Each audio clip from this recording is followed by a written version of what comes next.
our support staff on the platform, communications, everybody was on the platform. Good morning. Members of the media, the public who are joining us today. We are meeting with the Department of Water and Sanitation as we consider the 2023 Appropriation Bill. This is the bill which divides money to the national departments and agencies and institutions. So as that process, we do interact with a number of departments. So today we are meeting with the Department of Water and Sanitation. Let me take this opportunity to welcome the delegation of the department led by the Minister of Water and Sanitation, Honorable Senzo Mchunu, the Deputy Minister, David Mahlobo, and our brand new Deputy Minister, Judith Shabalala. You are all welcome, the DG and all the executive and the family from the Department of Water and Sanitation. So before we proceed, let me check with the committee secretary, Darren.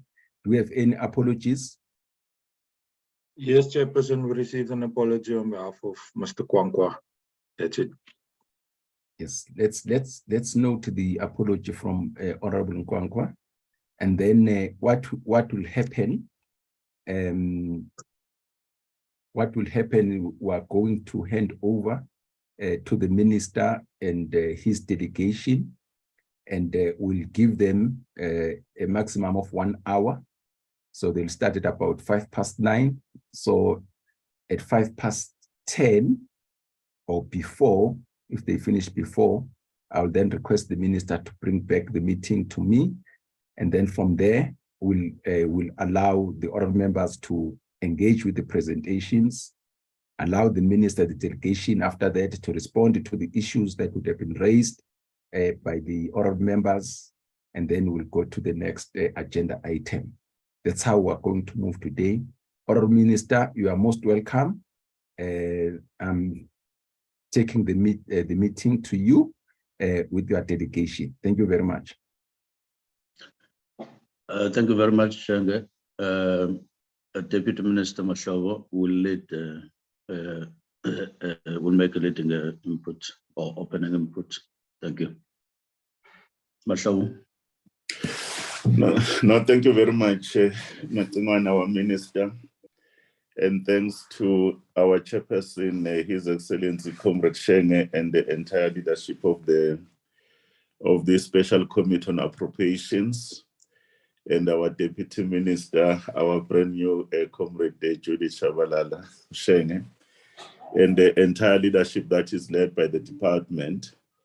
We are coming in to you, Chairperson, and trying to firstly to commend your leadership of the committee for all the support, Chair, that you have given us during the last appropriations, especially the department, on the basis of the important work that we do. We are very pleased, Chairperson, that the presentation today is coming at a time where we need to demonstrate that the department under the leadership of Macingwane, in terms of administration and stability, we are fully stabilized now, Chairperson. All the key positions in the department have been filled, and they are filled by very competent people. At the very same time, the performance of the department in terms of the leadership of the sector, there's been a marked improvement, especially in a space that deals with the issues of access to water and sanitation services, especially in a number of communities. Our local government is experiencing a lot of challenges, including our 8 metros.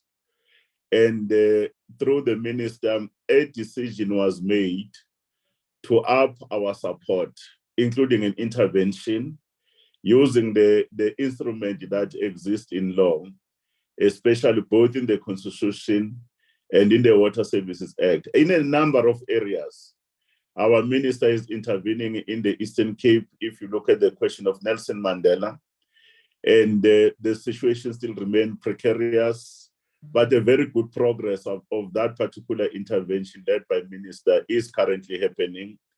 We look at the situation in Gauteng. Gauteng in the main, there have been many challenges about water shortages, including the issues of spillages in KwaZulu-Natal. But the message is to say that the attitude of this ministry, Chair, is that as long as there are problems, in as much as the mandate to provide water to communities is the responsibility of local government. As a leader and of the sector, and as a custodian of the water in the country, the ministry will intervene in that particular point. Secondly, Chairperson, the department led by minister, we are trying to redo reconfiguration of our institutions, which is an important component, especially the water boards, so that these water boards, they have the necessary capacity, both in terms of technical and financial, and using their own solid foundation that they have, so that they can be at the disposal of the state to be able to do their primary function, which is bulk infrastructure, bulk water, in terms of provision, but at the very same time to be at the disposal of these municipalities. Then through the minister, we have been in a position, Chair, as you are aware, the last time were to wrap up the issues of Sedibeng water. And the issues of Sedibeng water were to expand the mandate of Mahalis, including the mandate of Bloom Water, to cover the areas of Northern Cape and areas of the areas of Northwest in totality. That program that the minister is running, Sheng, is going very well, and we are starting to see fruits. And there are teams that are led by our DG, Sean Phillips, that is supporting to conclude that task. But water boards are starting to play that important role, including the issues of, in KwaZulu-Natal, the biggest, those two water boards are going to be coming together to form one entity for the province, so that we can have economies of scale and deal with the challenges. Then we'll expand the issues of rainwater to cover Mpumalanga and Gauteng, and then Lepelle will cover the entire issues there. But that's the program that the minister is doing. That program, in terms of the capacity of our institution, is also being supported by the work that the National Water Resource Infrastructure Agents, we've gone through the issues of bringing it back so that we can have the capacity to bring technical capacity and the financing capacity to deal with all those particular issues. And then the issues of the bill, the processes are being happening around consultation. And we hope that before this sixth parliament arises, we'll have concluded those particular issues. And then the other issues, then they will come out a chairperson when the DG is leading the team. But in terms of assurance of a supply and availability of water, major bulk infrastructure projects, whether it is your Lesotho Highlands, is back on track, and the minister working very hard, we should be able to proceed like we are on our phase 2. We look at the biggest project that has been standing for quite some time in the Eastern Cape, and all those details in the budget that is being provided. Now, Umzimvubu will come on board, and how it has been reconfigured, the presentation will be much clearer. The issues of supporting KwaZulu-Natal so that it doesn't have problems of the shortage of water, and a number of programs there. Umkomazi is one of the biggest programs that we're running so that those 5 districts, including our main metro eThekwini, will be supported, and attending to the issues of the communities of the north, far north. That Josini Dam and the work that has been done, Matlingwane is intervening, even has been there for quite some time, and even tomorrow and Friday will be interacting with those communities, because they too will have issues of access to water. Our perennial issue of Guyana, we are very pleased that the project is back on track, Shem. Very pleased. And we are in a position now that for the first time we've brought water for many kilometers from Nandoni to Ntsami, so that there is water in the Ntsami Dam, so that the municipality of Giyani Mopani is supported to deal with all those other issues. But generally, that's the brief, Chairperson, and we're very pleased that the department is on track to provide leadership. But then going forward, there's still areas of improvement that we need to be able to deal with. With those words, Chair, I will want, with your permission, we hand over to DG Sean Phillips and his team, that he makes the presentation responding on the framework that you have given us to say, how does these appropriations make us to be responsive on the priority areas, but also to highlight some key achievements that the last appropriations we've made advances. Thank you.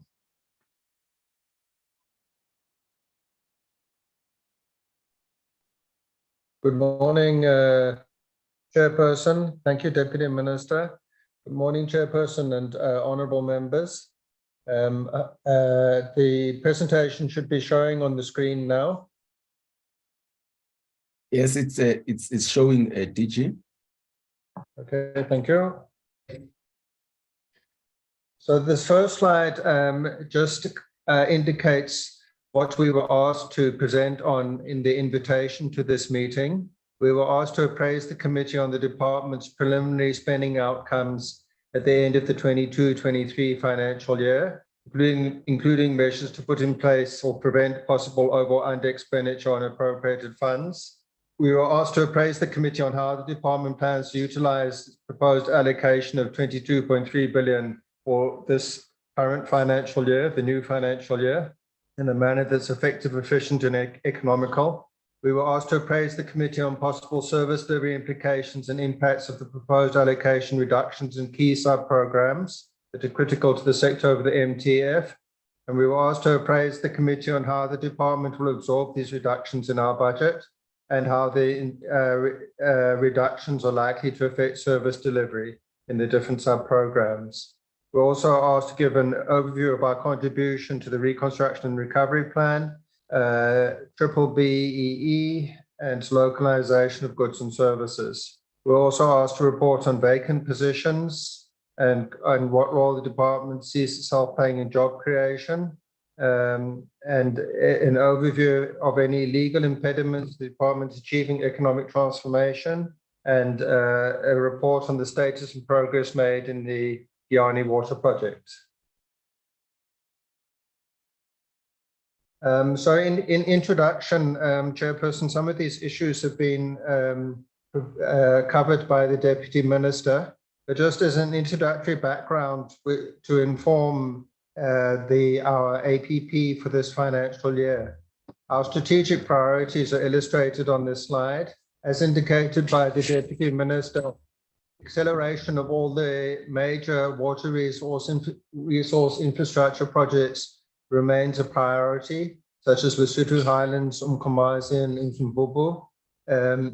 If we're going to avoid water scarcity in future as a country, we need to develop other water resources more, in addition to surface water, including groundwater and desalination, because there are limitations to which we can further exploit surface water in the country. We're already using about 75% of the available surface water resources in the country. We need to invest a lot more in the future. We need to invest many hundreds of billions of rand just to build additional surface water infrastructure to use that remaining 25% of the surface water availability. And that can't be funded from the fiscus. There's no room in the fiscus to fund it. We're already raising about 65% of the money that we spend on these major bulk infrastructure projects from the private sector in terms of private sector finance through the TCTA. But we need to raise a lot more money from the private sector. Currently, we're limited in that regard because of the model of the TCTA, which can only borrow on the basis of treasury guarantees. The TCTA doesn't have a balance sheet and revenues associated with it. So we in the process of establishing the National Water Resource Infrastructure Agency so that we can raise a lot more money in the market, because we will be amalgamating the TCTA with the trading entity of the department and transferring the ownership of the national water assets to the NWRIA, so that it will have a substantial balance sheet and revenue streams, which should enable it to raise much more finance on the markets for projects without necessarily requiring treasury guarantees. A major focus is also for us to strengthen our role as the regulator of the sector. Traditionally, we focus more on our role as the regulator in terms of the National Water Act with regard to issues like water pollution, but we will now be strengthening our role as the regulator of water services provided by municipalities. In addition to increasing private sector finance for national water resource infrastructure, it's also important to get more private sector finance involved in municipal water infrastructure to help address the shortages of funding there. One of our key roles in terms of economic development is the issuing of water use licenses. And there the president has set us targets for turning around our license times. We've made good progress in that regard, but it remains a priority. We're still not yet at the president's target of close to 100% of licenses processed within 90 days. But we've improved, and during this financial year, we hope to get a lot closer to that target. Again, if we're going to avoid water scarcity and water shortages in the future, we not only need to build more water resource infrastructure and develop more use of groundwater and seawater desalination, we also need to have much stronger water conservation and demand management in South Africa. We use more water per capita than the global average, whereas we're amongst the most water scarce countries in the world, which is a major anomaly. One of the key causes, of course, of our low efficiency of water use is the very high levels of water losses, physical water losses in municipal water distribution systems, and that's also a priority for us. The financial sustainability of the whole water sector is at risk, at grave risk, because of the debts owed by municipalities to the water boards, and in turn from the water boards to the national government. Those debts have already resulted in one of our water boards becoming bankrupt. It was owed more than 5 billion by one of the municipalities, and its expenses exceeded its revenue, so it became bankrupt and it had to be closed down. But what is most alarming in this regard is that the debts are escalating rapidly, and unless something is done, it puts the whole financial sustainability of the whole sector at risk. We therefore need to have a strong focus on improving billing and revenue collection across the water value chain. The minister decided to create 6 catchment management agencies, which is a requirement to establish these agencies in terms of the National Water Act. 2 have been established and 4 in the process of being established. The National Water Act also requires us to transform irrigation boards into water user associations. And we've recently issued a gazette requiring the remaining irrigation boards to give us timeframes for that transformation. As indicated by the Deputy Minister, the Minister has also taken measures to reconfigure the water boards so that they're generally more aligned to provincial boundaries, so that they achieve better economies of scale, and so that they provide services to all areas of countries which require their services. Internally, we've come from a bit of a difficult period as the department of turmoil, where we had a very high turnover of ministers and directors general and acting directors general, but we are consolidating now, as indicated by the DM. We've filled our key senior positions. The minister has approved a new structure, and we're in the process of developing the new water services branch, which will enable us to put more attention to water services than we did in the past. Other major administrative priorities are to improve our infrastructure procurement so that we avoid under expenditure. We want to try and eradicate under expenditure this financial year. We have been focusing strongly over the last year or two on strengthening financial and HR controls, and we want to maintain those and further strengthen them. We've also been focusing on managing all our financial misconduct disciplinary cases, and there's been good progress in that regard, and we'll keep up that focus, and we'll be continuing to pursue condonation of historic, irregular, and unauthorized expenditure. We had a period about 5 or 7 years ago when we had very high annual rates of new irregular expenditure. That has improved drastically since then. Our new irregular expenditure per year is very, very small compared to how it was in that period. And our major focus now is getting condemnations for the irregular expenditure from that period. And then we also have a major focus to improve our external communications. So this is our preliminary outcomes from the last financial year. In total, we spent 95.4% of our adjusted appropriation, which is an improvement on the previous financial year, 21-22, where we spent 85.7% of our total appropriation. But as I indicated earlier, it's our view, and of course the minister's view, that it's still not good enough. We should be at 100% of expenditure, not 95.4%. So that 4.6% under expenditure translates to 862 million, almost 5%. And that under expenditure is made up of a little bit of under expenditure on personnel, a little bit of under expenditure on goods and services, but a large amount of under expenditure on capital assets, and that relates to under expenditure largely on the grants that we administer to municipalities. The under expenditure on our personal budget was unavoidable because, as I will indicate a bit later, we have a decreasing in real terms personnel budget that's been allocated to us by National Treasury, which meant last financial year we couldn't spend all of our personnel budget, because if we'd filled additional posts, we would have ended up overspending this year and next financial year, which would have been irregular. So we had to be constrained and not fill some of the posts and not spend some of the personnel budget to avoid over expenditure in future years. As I indicated earlier, in the previous financial year, we had under expenditure of 2 billion rand. So we've improved from 2 billion rand under expenditure to 800 million under expenditure.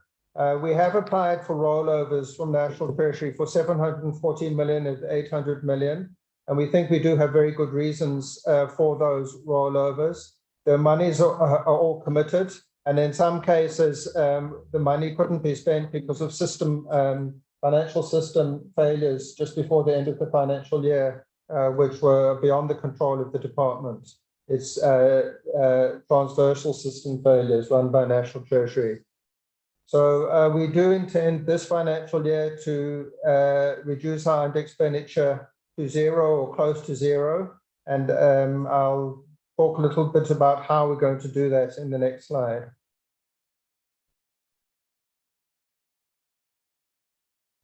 So the approach that we're taking is that we are managing our budgets on a monthly basis, our grant transfers to municipalities much more closely and proactively in the past. We're monitoring them all very closely. Where projects are moving, where municipalities are being slow to implement projects using the grants, and it looks like they're going to underspend on the money, which will result in under expenditure by us. We are then taking some of that money and allocating it to projects which are moving quicker and can absorb more money. And then we will give back that money in the following financial year to the projects which were moving slowly, so that we don't underspend on our budgets during the financial year as a whole. As I indicated, we also are working on improving our infrastructure procurement. We have put in place an infrastructure procurement policy and an infrastructure procurement strategy, as required by the Framework for Infrastructure Delivery and Procurement Management, which was issued by National Treasury. And we are optimistic that that is going to make our infrastructure procurement more efficient and effective and quicker, so that we don't have under expenditure as a result of procurement delays. And we're also improving our project management processes in the department. Some of our projects, including some of the projects which involve grants to municipalities, are managed by water boards as implementing agents. And we are also focusing on engaging closely with those water boards to make sure that there isn't under expenditure on those projects where they are the implementing agents. So for this financial year, over the whole MTF, we have 72.322 billion allocated, which consists of 22.257 for this financial year, 24.18 and 25.885. So honourable members will see from these figures that this partly answers the question that we were asked to respond to about reductions in our budget over the MTF. And you can see from these figures that we don't have a reduction in our budget. We're one of the fortunate departments that actually still has an increasing budget over the MTF. But the main item on our budget, which is decreasing, is the personnel budget. And that is because of efforts by government based on cabinet decisions to reduce the percentage of the total government expenditure which is spent on personnel, so that more money can be available for other things such as investment in infrastructure. So our grant allocations for water services infrastructure increase over the MTF, and that's probably partly possible because of the approach of government to reduce personnel expenditure across the whole of government. So the slide provides more details here of the budgets per main category, which I won't go into. Chairperson, we've also been working very closely with the Infrastructure Fund, which is a ring-fence entity located in the DBSA, but which reports to Infrastructure South Africa under the Minister of Public Works. And they've been assisting us in developing proposals for additional funding from the Infrastructure Fund, which is managed by the Budget Facility for Infrastructure and National Treasury. And we've made quite a few successful motivations to the Budget Facility for Infrastructure and been provided with allocations in that regard. And then also some of the water sector entities, like some of the water boards and some of the municipalities, have also applied to the Budget Facility for Infrastructure for funding. And when the Budget Facility for Infrastructure allocates that funding, if it's a water sector project, they usually transfer the money, they usually allocate the money to us to transfer to the different bodies who applied for the funding. So we also have in our allocations money to go to Magali's Water as one of the projects funded by the Budget Facility for Infrastructure. We have been given a large allocations for the Mkomazi Water Project. This project is a project which was delayed for a long time because of a problem with affordability for eThekwini and the other municipalities in the area. But the Infrastructure Fund developed a very innovative financial solution, which they helped us to get approval from National Treasury for, so that the project is now funded by a 25% loan from National Treasury, 25% grant, and then 50% finance raised on the market through the TCTA. And that's enabled the TCTA to agree with eThekwini and the municipalities on an off-take tariff for the project, which is acceptable and affordable to the municipalities, which means that this very large project, which is essential for water security in eThekwini and surrounding municipalities, is now moved to the implementation phase. The financing problem has been resolved. And you can see here there's allocations as well, which are coming through us to some of the local municipalities, to Nelson Mandela Metropolitan Municipality and to Solplaiki as well. These are all budget facility for infrastructure allocations. We're also we continuing to work with the infrastructure fund, and we're working with them on a range of other business cases to submit for additional funding from that source for water infrastructure projects. This slide shows the regional bulk infrastructure projects and the water services infrastructure projects to be implemented in this financial year. I won't go into this project in detail, into the slide in detail. I think it's for information, just to give some detail. And this slide shows our allocations per program. And you can see from the figures that the reduction in our personnel budget. And the way that we're managing this is because we spent more than 99% of our personnel budget last financial year. And given that our personnel budget is decreasing over the MTF, including this financial year from last financial year, we don't have any money basically to fill posts. I did mention that the minister approved the new structure. We do have vacancies on the new posts on the new structure, but we don't have any money to fill them, given that we spent 99% of our personal budget and our personal budget is decreasing. The only way we can possibly fill any posts is if we take any money that arises from natural attrition during the course of the year, and rather than just automatically fill posts which become vacant when people resign or retire, we can take that money and have a process of using that money to prioritize really key critical posts for filling. That is the process that we're engaged in. That's the only way we can fill any additional posts during the current financial year.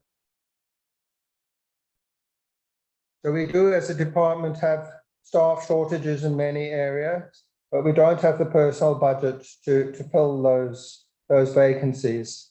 And we will have to wait until the fiscal situation in the country improves and when we allocated larger personnel budgets in future. In the meantime, we will have to make do with the personnel that we have and all just work hard to deliver, even though we have staff shortages in some areas.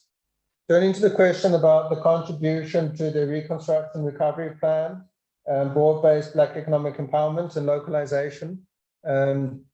There's a range of ways in which we're contributing to the Reconstruction and Recovery Plan.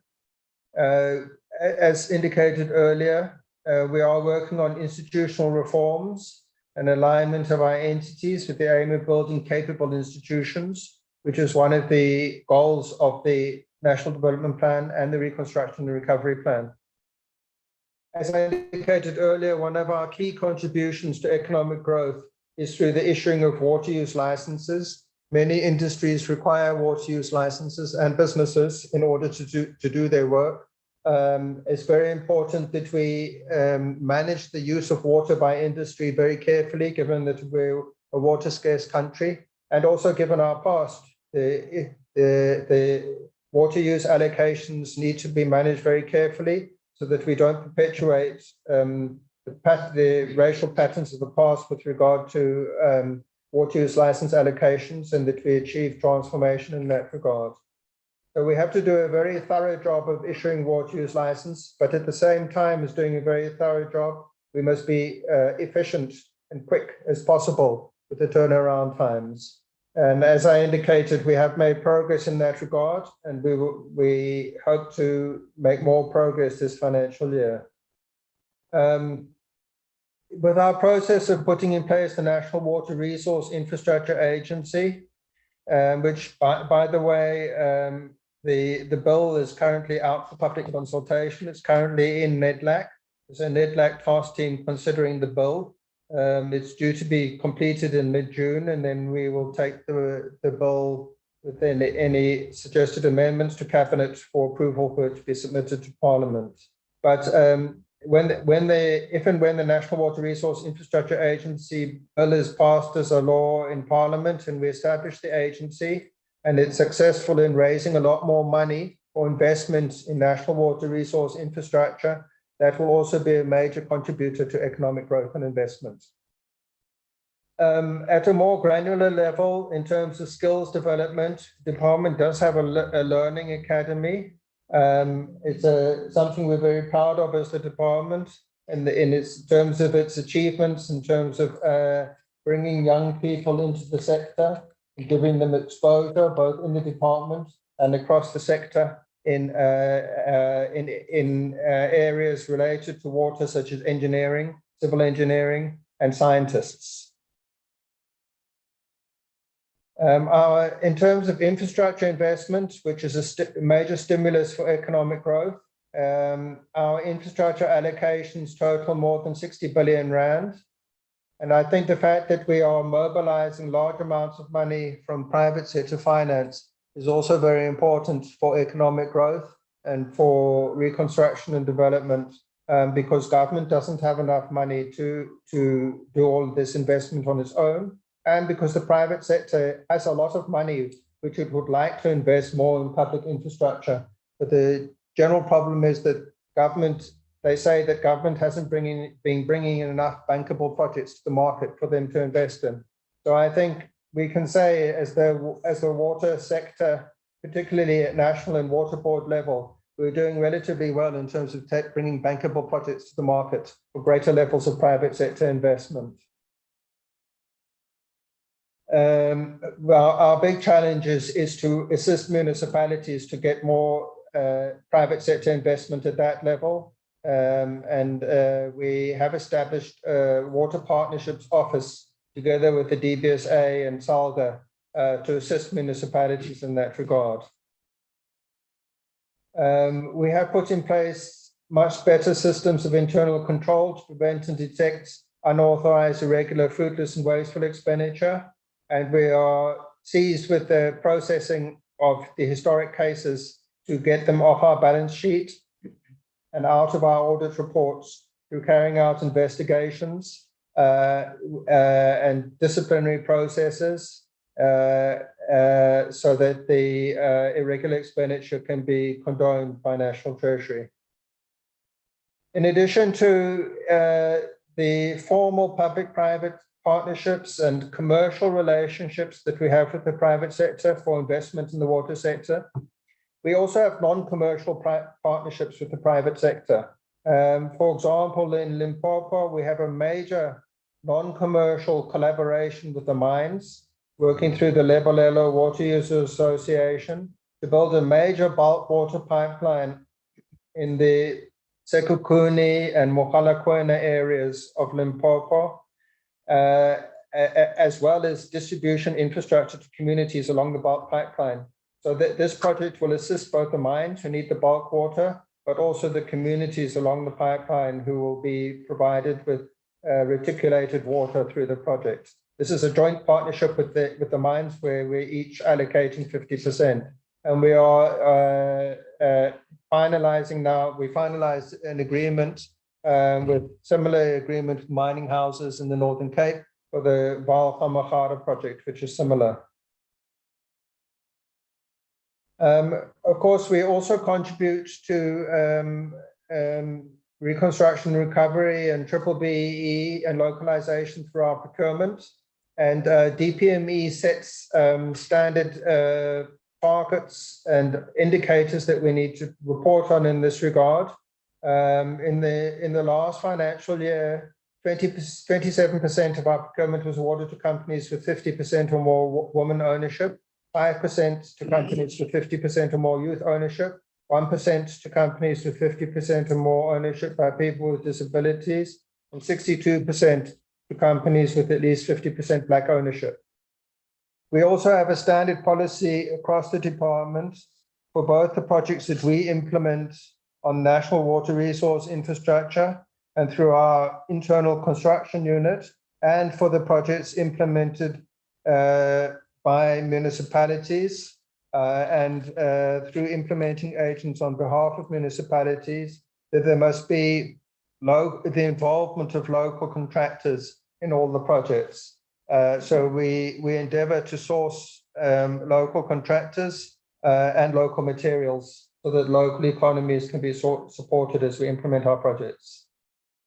Turning to the vacant positions within the department, as I've indicated, the Minister did approve a new organizational structure in September last year, which we're in the process of implementing through absorbing employees into the posts on the new structure on the personal system. Once the absorption process has been completed, we envisage that there'll be approximately 3,000 vacancies on the structure, but as I've indicated, we don't have money to fill those vacancies. We have filled all of our top management positions, however, barring one DDG position, which recently became vacant after the official was dismissed for financial misconduct. And we have also filled all of our chief director positions. Some of them have, since we filled them all, become vacant again through natural attrition, and those ones are being filled. So we're prioritizing keeping the top structure of the department positions filled in the interest of stability and leadership for the department. Turning to the question about legal impediments to economic transformation, we have found that there are some legal impediments to the department achieving its objectives regarding the transformation of water use allocations in the country. And we have developed some minor but important amendments to the National Water Act, which have recently been taken through the cluster system over the last few months and will be submitted to Cabinet during this month for approval for gazetting for public comment. And these issues include issues related to the functioning of the irrigation boards and water user associations, how we deal with historic water use allocations, and the ease with which underutilized water use allocations can be reallocated in the interest of transformation. As I indicated earlier, we've set up our Water Partnerships Office during the course of last financial year to assist municipalities to enter into more public-private partnerships for water services. But at the moment, one of the reasons why there aren't so many of those public-private partnerships at municipal level is because the regulatory framework for PPPs means that it often takes many years and is very expensive to put in place a PPP. We know that National Treasury is in the process of reviewing the PPP regulatory framework, and we hope that that review will be completed soon and that the new regulations will be issued so that such partnerships can be entered into more easily and quicker by municipalities, while still ensuring that there's due diligence. Another obstacle to having more private sector investment in municipal water services is Part 2 of the Municipal Systems Act, which requires onerous consultation processes, which are often very lengthy. They can take years before a municipality can enter into a public-private partnership. The next slide, Chairperson, is our progress on the Giyani water project. And I'd like to, with your permission, Chair, ask our DDG for Water Services, Rizimati Mati, to talk to this slide because he's been managing the project and he can elaborate on some of the points as he presents the slide. Rizimati. Proceed, DG. It's fine. Okay. Thank you, DG. Thank you, Chair. I hope I'm audible. Very much so. Thank you. Proceed. Okay, thank you, Chair. Just on the previous slide, slide 17, on the control, as the DG has mentioned when he gave the opening remarks, one of the key issues to report on is the Giyani project. Chair, this project, they started way back in 2009, 2010. It was, of course, subjected to a couple of issues, one of which is the SIU investigation. So it's quite historic, and the data is well documented in terms of what happened in the past, the on and off. But I want to move straight to where we are now, since the minister took office in August 2021. One of the key issues was that this project, the Giyani project, needs to be accelerated to reach finality. And if I may just take a moment, Chair, to say that the Giyani project has some components which I think it's fair that we at least put clarity into that. One of the main components was to augment and take water from the Nandoni Dam to Giyani in Sami. Now, this is the project which is about 40.5 kilometers in length. The pipe that leaves Nandoni has to take raw water to Giyani, but there's also another component that leaves the very same area in the treatment works in Bembe, there in Nandoni, which is supposed to take clean water to other areas, and I will elaborate in that. But the main one which we are presenting here, Chair, is the Giyani, the Nandoni to Nsame bulk line, which is basically covered as bullet number 4 in our presentation, where we are saying, since the minister took office, the acceleration of the same raw bulk line was accelerated with the aim to take water from Nandoni Dam to Uwembe, in Uwembe rather, Unsami, which is in Giyani under Mupani. The intention was to increase the capacity in the dam in terms of the raw water, which should then be treated or cleaned at Nsami water treatment works. The reason for augmenting this bulk line, Chair, from Nandoni to Giyani is because all along for the past couple of years, the line or the system which is supposed to bring raw water, which is the middle Letaba, has been dry and we've been having issues in that part to augment or to get more water into Giyani treatment works, whereby this bulk line from Nandoni is meant to balance the system and at least bring relief to raw water that should then be treated in Giyani. So that is the first key component. Now, if you look at bullet number 5 there, it says that the intention of this raw water that must be moved from Nandoni to Vembe, to Mopane rather, is to ensure and increase the treatment capacity and to ensure that those 55 villages that are commonly spoken of in the news under Mopane district will at least receive a much more sustainable and an improved level of service in terms of water provision. And I must say this, Chair, that of current, those 55 villages are receiving water in an intermittent supply, part of which the municipality uses communal standpipes where people have to move a distance to get water. So the increase of the raw water to the dam will therefore allow the municipality to treat more water in the treatment works, which will then increase the level of service, since the next phase, which I will talk to, talks about the reticulation of the 55 villages that you see there. The second component was about the upgrade and the refurbishment of the treatment works in Sami, which we can say that the contract has been appointed as in progress to increase, to optimize the current capacity of the treatment works. It is not operating at full capacity, Chair. It's supposed to produce at least 30 megaliters a day. But in the previous years, there were issues in terms of the functionality, where the capacity actually declined to roughly around 20 to 25 megaliters a day.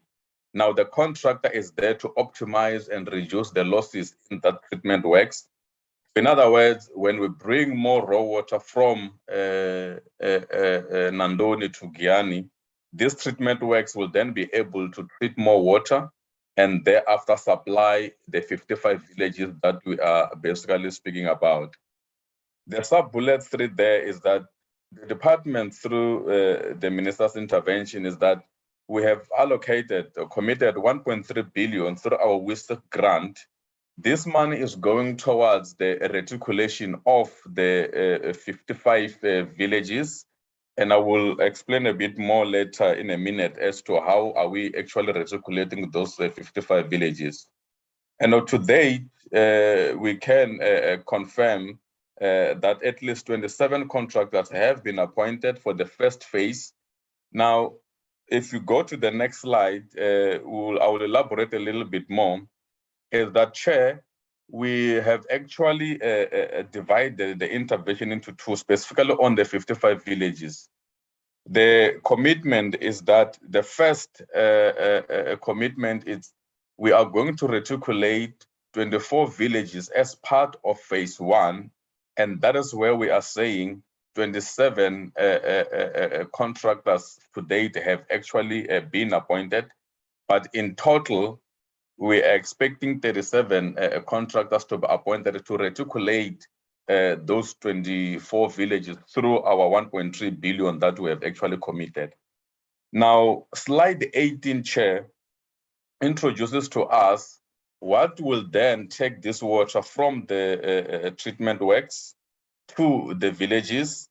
We have got sub-pipes there, like pipeline A, where we are basically classifying the villages that are basically going to benefit from the water that we will treat from the Nsami treatment works in Guyana to the villages. So if you look there, you will see the villages 1 to 17 on the left, and you see pipeline A, and then those are the names of the villages that are going to benefit from that pipeline A. Now, you may ask a question, what is basically pipeline A? Pipeline A is the pipe that we have classified that when we treat water from the treatment works in Nsami, after putting enough from Wembe.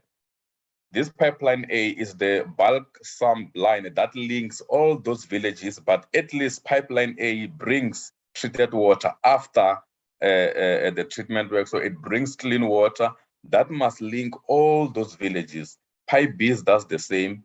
And when you look in the fourth column, it says village number 18 until 33.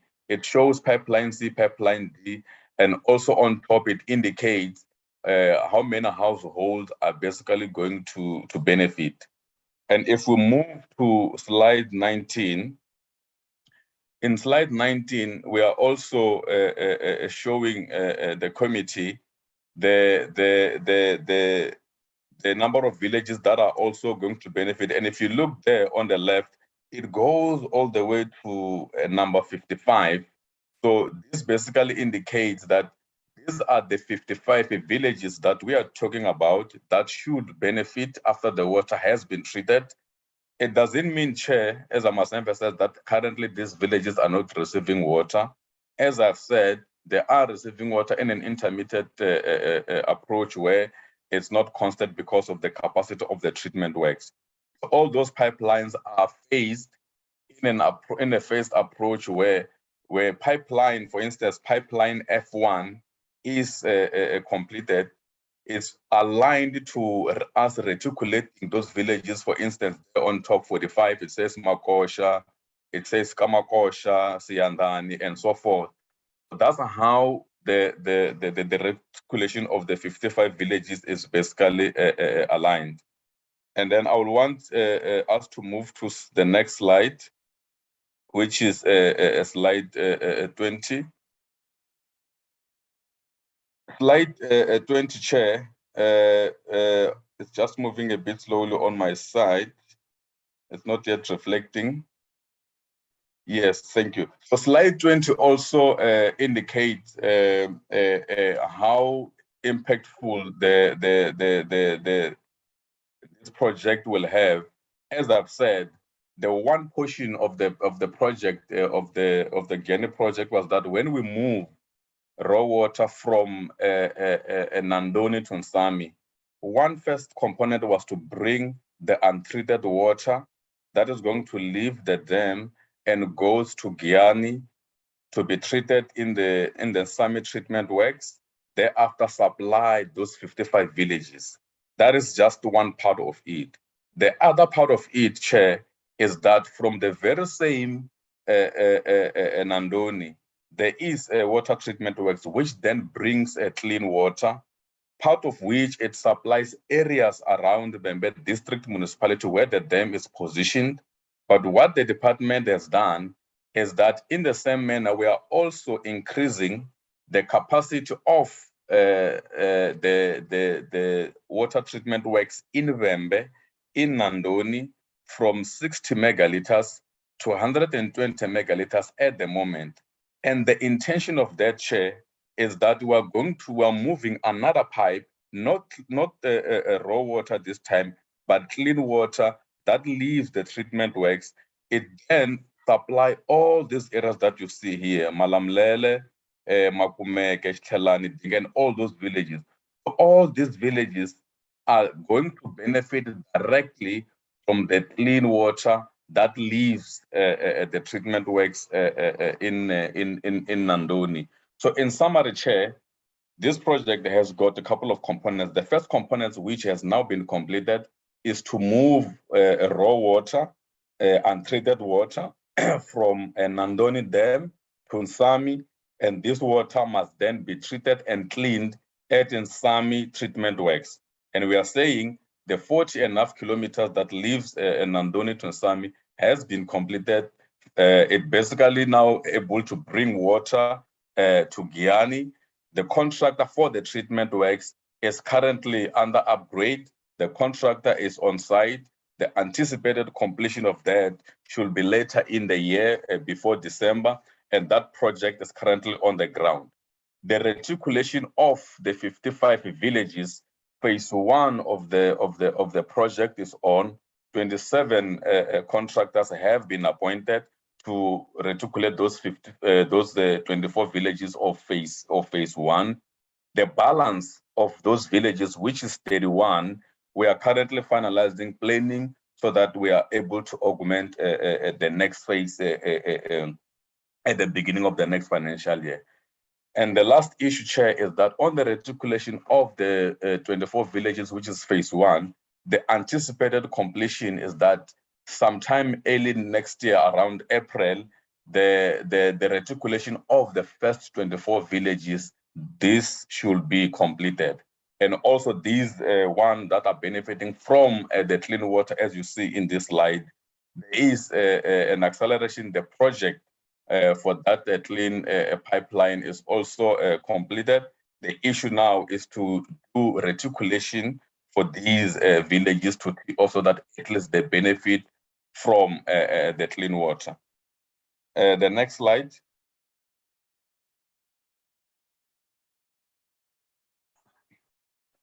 Thank you very much, Rizimati. That's the last slide. Thank you very much, Chairperson. That brings us to the end of the presentation. Chairperson Shenge, thank you very much on behalf of the ministry. We have done our presentation, and on behalf of Macingwane, we're formally handing over to you, Shenge. Thank you so much, Deputy Minister Mashobo, DG Phillips and the team for the presentation. Now we'll get to the next phase, which is me allowing the honorable members to indicate that they would like to engage with the presentation. Honorable members, you know how we do it. Can I get the names? Mare. I'm from Memeze. Tobias. Okay, I'm writing Mare, Honorable Memezi, Honorable Tobias, Matapa. from Natapa, Tangweni. Honorable Tlangweni. Yes, honorable members. Kaiso. Honorable Kaiso. Did I miss anyone, honorable members? I've got Honorable Mare, Honorable Memezi, Honorable Tobias, Honorable Matafa, Honorable Tlangweni, and Honorable Kaiso. Yes, Chair Mlenzana. I'm busy fighting with this gadget. Sorry. Okay, Don't fight with it. okay. Thank you, Honorable Lenzana. I think those are the honorable members who would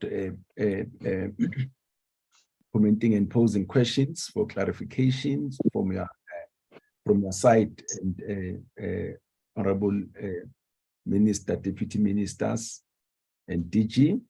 So let me allow Honorable Mare to start. Honorable Mare. Thank you, sir. Really appreciate. Thank you for the presentation. It was quite enlightening, I must say. So thank you for the DG and the Deputy Minister and everybody that participate in this. First, I want to ask, I know about the request for water licenses to, as far as possible, be prioritized and to be approved if needed to be approved within 90 days. Can the DG just give us an indication what number of applications is currently with the department? And I know he did say they work to get it actually decreased and get it done. But I understand as well there's a problem with the necessary staff of personnel. How do they anticipate they will actually get this number down from to a period within 90 days of application? That's first. Second, it was mentioned, and it was one of my questions, but about the new bill that's coming forward, would that be still in this year for the department to be done? And then thirdly, I want to ask about the Clan William Dam as such. I know it's not mentioned at all in the presentation, as I already seen as well, the three top priorities of the department as far as dams and water pipelines and is concerned. Can the minister or the DG just give us an update on the Clan William Dam? It come to my attention that it may be shifted to 25, 26 as a priority for completion, but we're now in 2023 and we will miss this year's rainfall 23, 24 and 25 because that project is largely aimed to expand actually the agriculture sector as far as job creation is concerned. And the president did say in his SOPA the number of jobs that he wants to create throughout South Africa. And that project is directly linked to job creation, the Clan William Dam. And the fourth one, I just thank you. I'm so glad about the infrastructure fund through Public Works and Treasury. I would appreciate if the DG can just provide maybe our secretary applications for that specific fund or grants. Can I say why I'm asked this? Because I did do an oversight visit to Witwater, that is a dam that is within the West Coast Reservoir, West Coast District Municipality that is there for like 20, 30 years. But they actually service from that facility the municipalities of Berg River, Swartland, and Saldanha. Now, over the years, the number of people in those areas have increased significantly. So the facility itself is run very well, but the one reservoir can't do it anymore. So we're talking about a second reservoir to be built, and we're talking about around about, I suppose, an amount of maybe 27 million rand for another big reservoir to hold water and to be distributed to those municipalities. So, and this question or remark is more related into the infrastructure fund that is through Public Works and taking hands with water and sanitation. Thank you, sir. Appreciate. Thank you so much, Honorable Mare. Honorable Memezi, please come in. Thank you very much, Chairperson. Maybe let me start, Chairperson, by appreciating the department. Let me start with the Minister, Umatsengwana. I've often heard that new brooms usually sweep clean. It seems, from what I see, indeed, Matsengwana and his team are taking us, taking our spirit high in as far as what we have seen, like the Deputy Minister Matlobo was indicating, since the minister came in, indeed we have seen him availing himself, leading from the front, in particular in areas where there was a lot of demands, lot of problems for water, whether it's PE in Eastern Cape, whether it's some problems in KZN, even in Gauteng, even in Limpopo. So I think from that introduction by Deputy Minister Matlobo, I can't help but do indicate that is lifting our spirit, in particular for myself. I'm saying so, Chairperson, knowing the difficulties the department have gone through in the past. So one is indeed feeling his spirit lifted. Now coming to the projects that have also been lifting the spirit of our communities in all the provinces. You know, you can mention the Mzimvubu project in the Eastern Cape OR Tambo district. These are indeed, whether you go to Mkomanzi, these are lifting our spirit. What then would be, I can mention all these key projects, you see, you know, the Nandoni, the Josini, them, the Giane, they are all lifting our spirits. But now my question to the DG, who also presented a very convincing presentation. I must also appreciate DG, calmly you have done your work. I think you guys are properly trained to make us feel good, you see, as you present. I also like when you talk about your own lack of spending properly, you know, your under expenditure previous year of, you know, 85, which amounted to 2 billion. So I think I appreciate when you say it yourself and even give us reasons, in particular on the staff side, that it would have caused you problems, and to this year you committing, and you are already indicating that you are already at 95.4, which is also lifting the spirit. So sounding like a praise singer at this juncture, but that is not where I am.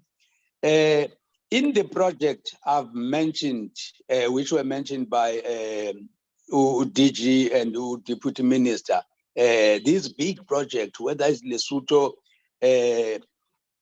areas. Now, what I think I need are timelines in all these projects. I think DG tried, but I think I need more convincing, noting that some of these projects have been with us for some time, you know, the Omzimvubu Dam has been like a song of the department.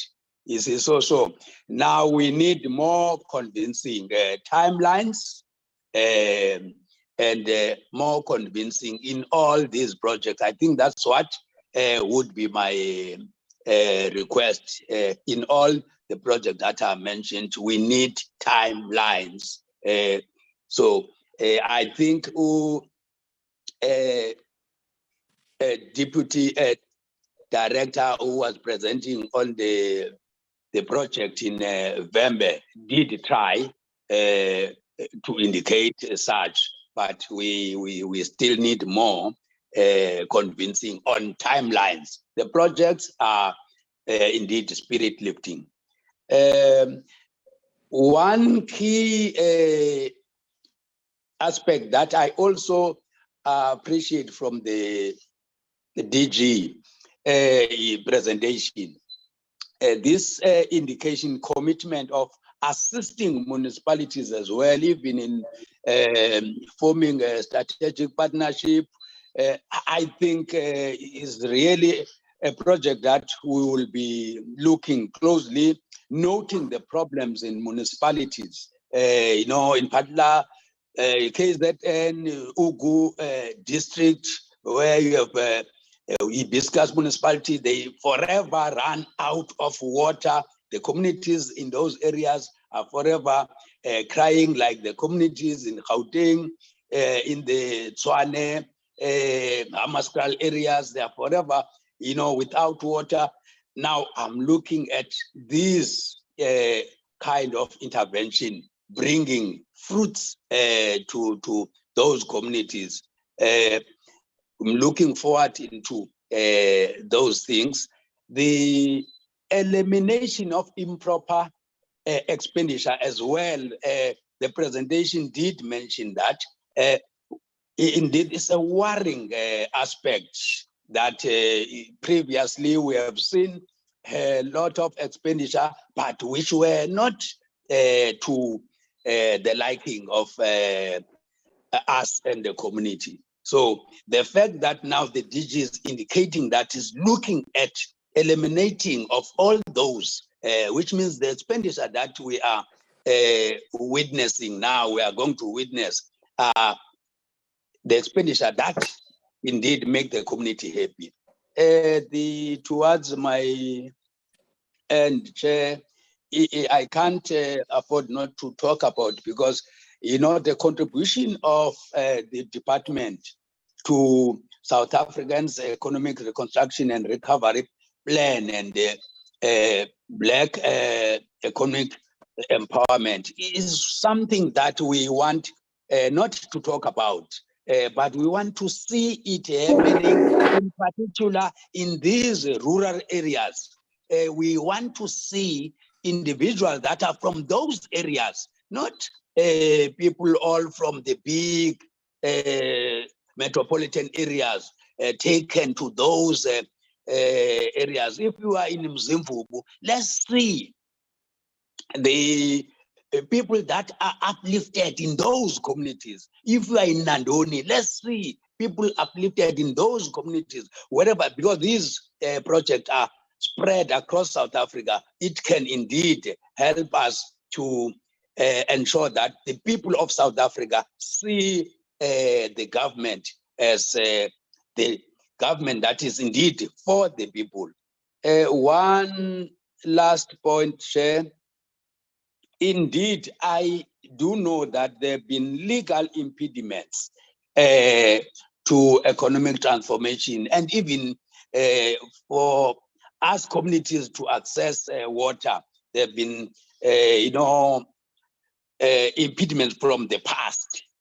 Now I'm hearing in the presentation that the Water Act amendment would help us to do away with those apartheid, things that are making water almost guaranteed for a particular group. Now, what would be my question would be the speeding up of those amendments. When is the director expecting this to be done? Because we want these impediment to be removed as soon as possible. Chairperson, I want to end by indeed appreciating the department, Umagingwana and team yake, Director General. I think this presentation from where I sit is uplifting, but I've indicated we had been uplifted before. Our speed to uplifted, but the proof of pudding happened to be different. So we hope this time, indeed, the presentation would have the team that would walk the talk. Let me end there, Chairperson. Thank you. Thank you, Honorable Memezi. Honorable Tobias, please come in. Good morning, Chair, and good morning to all. Chair, I also appreciate the presentation. and please stop me if I'm long-winded.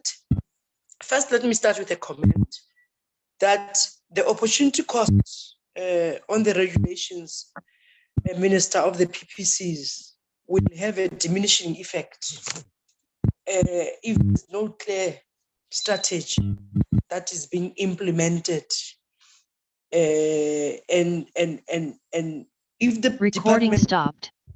does not pay attention to this, we'll see some ramifications on that, and I hope we should attend to that.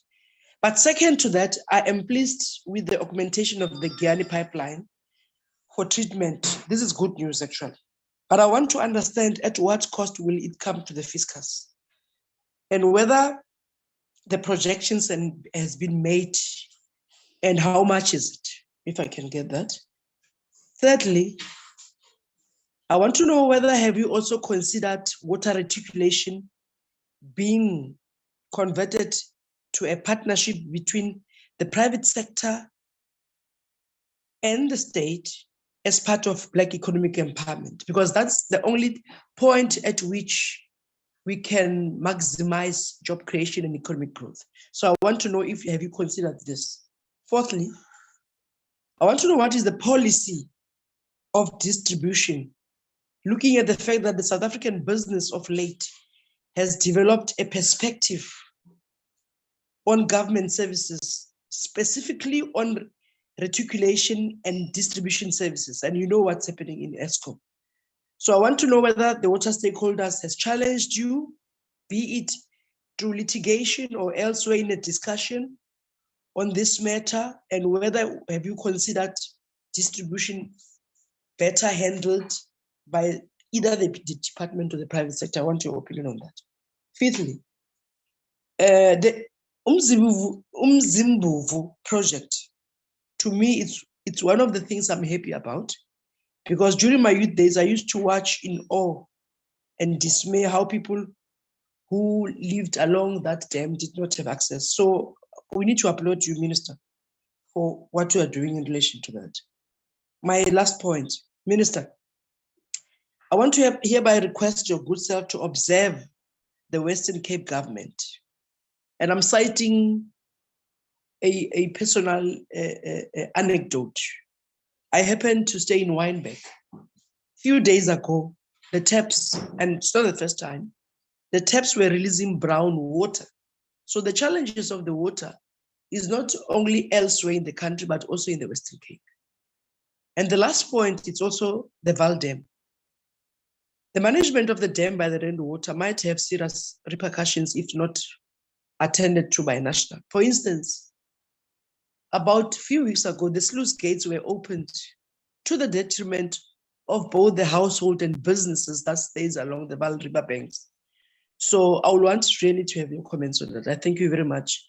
And now the last point, I want to know in all the benefit, what is the benefit to a household in terms of all the projects that we've implemented? How many jobs will be created? How many households will get water? Because I can see you are hard at work. Thank you very much. Honorable Tobias, thank you very much. Oral Matafa, can you please come in? Thank you, Chair. Good morning, Chairperson. Good morning, Honorable Minister, and the two DMs, DG and his team, guests and members. Chair, let me start by welcoming the presentation and agree with Honorable Memezi that it's enlightening, and maybe we might run a risk of being cheerleaders when we start commending the good work that is being done. But I am prepared to take that risk, Chair, and maybe start by commending the opening remarks by the DM, particularly when he speaks on the move to ensure that all critical and senior positions are filled and the progress that is made around those lines. And also on the issue of good work on the department's project implementation and the Giani Water Project progress report that we received is very encouraging. Even though the deadline has been missed, but the work that is being done and the report that is received, it does give some hope that very soon it will be completed. Chair, that being said, I just have a few points of clarity that I would want to pose and then maybe request the DG and his team and maybe the political leadership just to respond to them. The first one is on the issue of the comments that were made by the DM in terms of filling the vacant post. We note that slide 6 presents a 95% budget spend, which is very commendable. However, in the 5% of compensation of employees, we see a fee or a sum of 23 million underspend in terms of compensation of employees. And I believe that sound reasons have been advanced, particularly with the intention of avoiding over expenditure in that particular line item. Now, my question, Chair, is just to find out when the DG says there were certain positions that were not filled deliberately in order to avoid over expenditure, what criteria did the department use to decide on which post not to fill? Secondly, what impact, if any, will not filling of this post have on the work of the department? Chair, this ties up with slide number 11, which speaks of headcount and compensation ceilings. And the slide further speaks of a vacancy rate of 3,000 vacancies. Now, the question that I have, slide 11 covers the area of service delivery. Now, while we wait for natural attrition, what is the impact of having these 3,000 vacancies unfilled as far as the quality of service delivery is concerned? Because for this number to be put on a slide of service delivery, I think the department is saying to us, yes, here we might have a challenge, service delivery might be impacted. So if that is the case, what is the extent of the likely impact? And also what measures are there put by the department just to ensure that the impact is not too negative to the end user? Chair, going back to the remarks of the DM and the input on the Giyani Water project, I know Honorable Tobias touched to that and raised a few questions. Maybe mine would be in terms of the expected time frame of completion. When are we likely to be cutting the ribbon and saying we are done, the project is done and dusted, and we have achieved the full implementation? Chair, whilst on the issue of the Giyani Dam, in terms of providing water security, this is a matter that was not touched in the presentation. I would be interested just to find out the impact of load shedding on ensuring water security for all in the country. It has become accepted that load shedding might pose a risk to water security due to some of the operational requirements of the water and sanitation department requiring electricity. How is the department being affected by the challenge of load shedding? And Chair, we don't take away the fact of the good work that the government is doing in terms of its fight against load shedding, including, amongst others, the appointment of the electricity minister. So if we can just be taken into the department confidence in terms of what is being done in order to ensure that whilst we are moving to a point where we eradicate load shedding, what can be the solution to that? My last point, Chair, is on the issue of Hammaskral. I know Honorable Memezi did touch on it, but did not pose any particular question, that it is a challenge that is lingering. It is a point of concern, especially for someone like me who comes from the area. Maybe the department can advise the committee if whether is there any interaction between the department, the community, and the city of Tshwane in ensuring that this project is resolved once and for all. Chair, I'm raising this because we have reached a stage of desperation by our residents where they even start moving house to house to collect money to be able to lodge a legal action so that someone, either the municipality, the province, or national, takes this matter of the water reticulation plants in and around the area of Hammanskraal, particularly the Rooiwal, Klipgat, Bavian Sport water reticulation treatment plants, to be fixed so that they are also able to be provided with clean water, which for us, we think that it's something that is enshrined in the Constitution as a requirement that needs to be provided. Let me just check my notes, Chair. I just have one other point. I just needed to check. Oh yeah, Chair, the last one is just a question on the municipal debts to water boards. If maybe we can be informed of the quantum and if whether are there any measures that are being taken in order to assist the water boards be able to collect what is due to them. I will pause there, Chair, and appreciate the presentation once more and you giving me the opportunity to take part in the discussion. Thank you very much, Chairperson.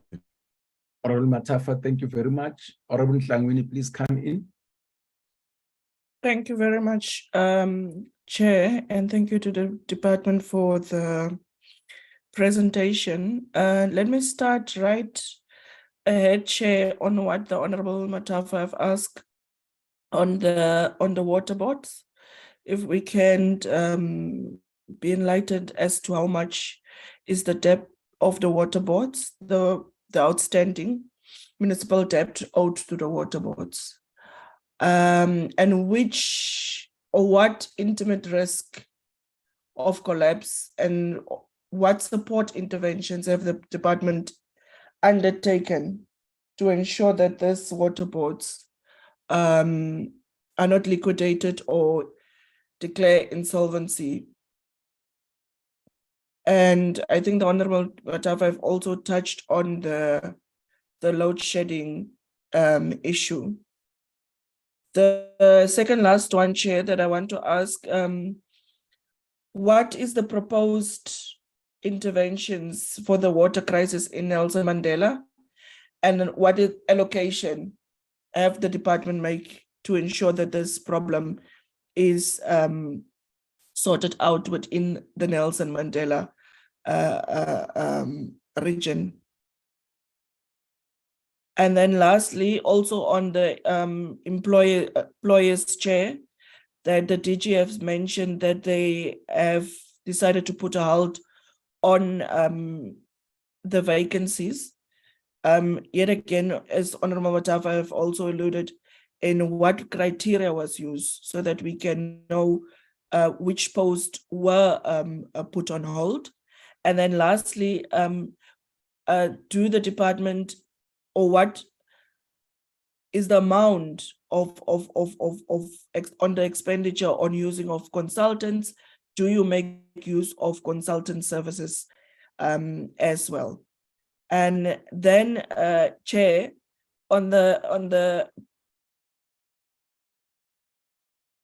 privatization of the water, the DG have alluded to it in sourcing funding from the private sector. How will they ensure that the normal households are not hit hard in terms of paying a lot of money to have access to water, and how will they ensure that all South Africans are having clean water and it's not increased at an exacerbate, since we want to outsource some of these functions to the private sector? And then lastly, I think the Guyani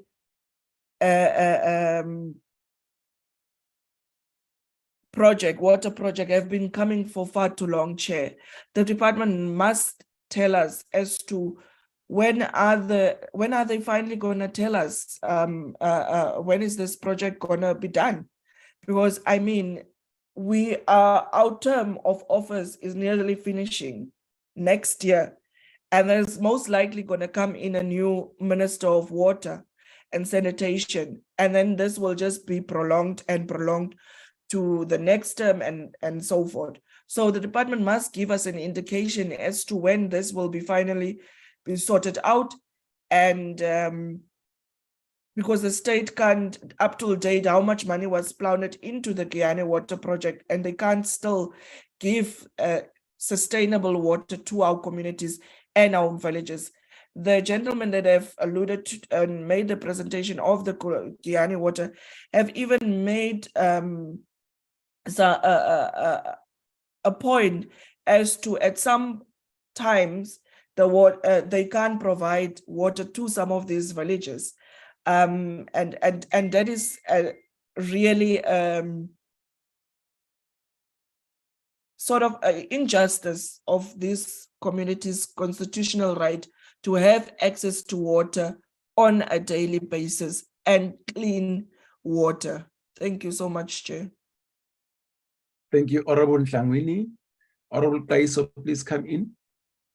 Thank you very much, Honorable Chair, and thank you very much, Minister and the Deputy Minister, for the presentation and progress that has been presented before the committee.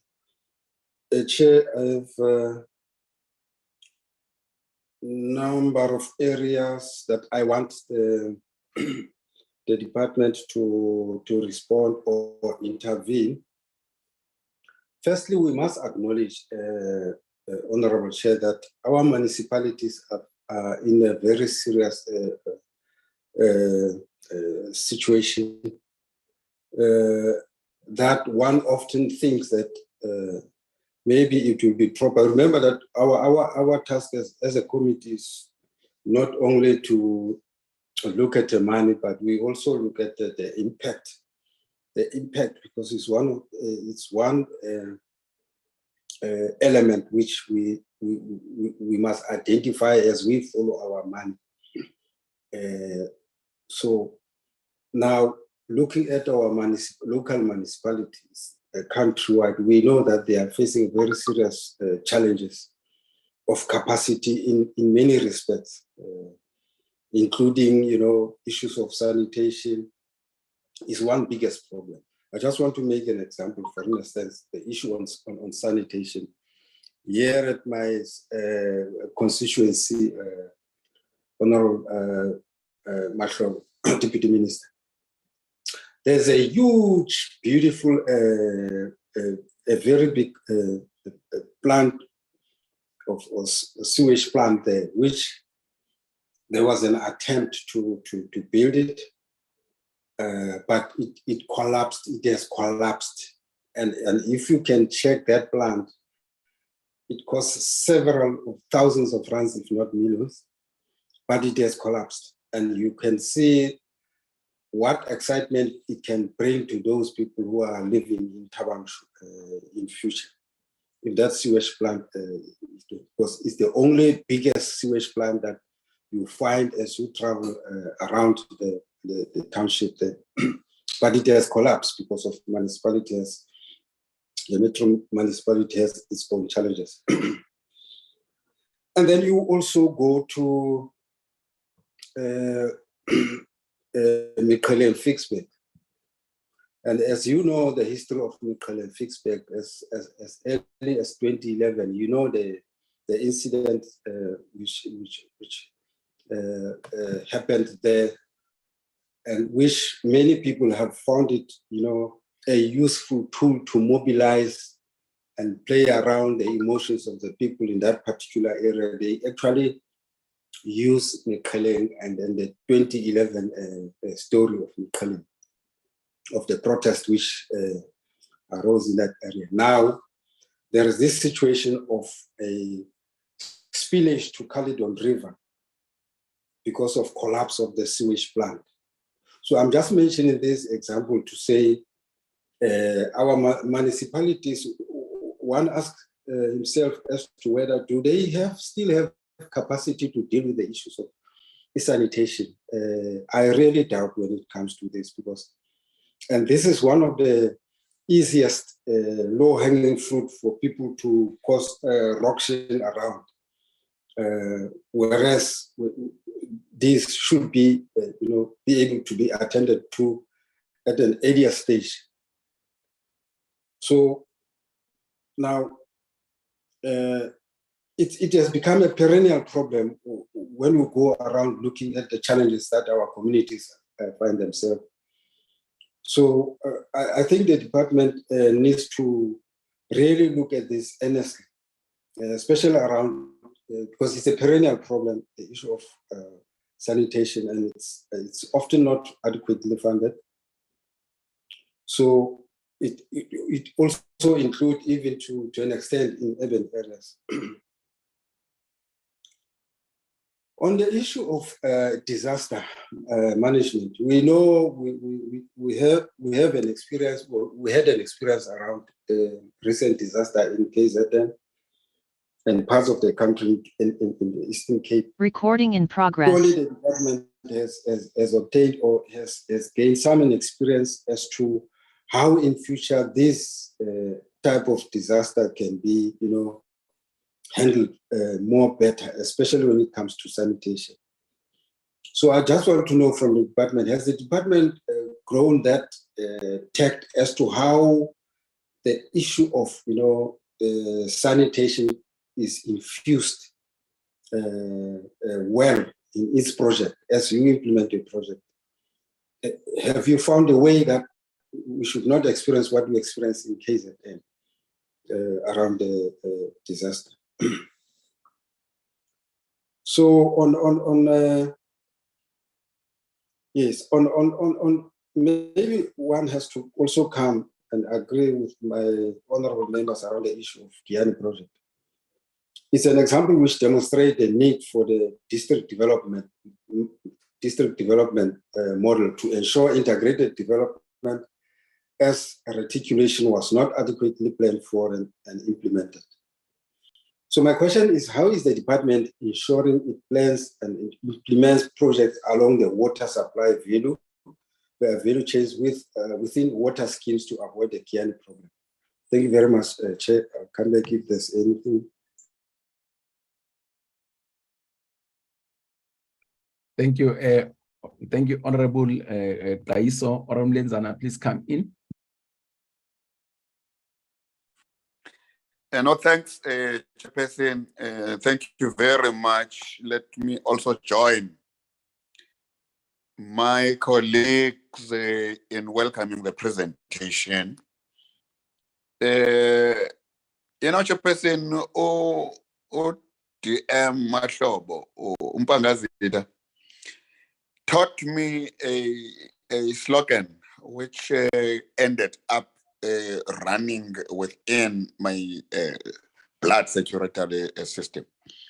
Mpangazita used to say to us, water is life and sanitation is dignity.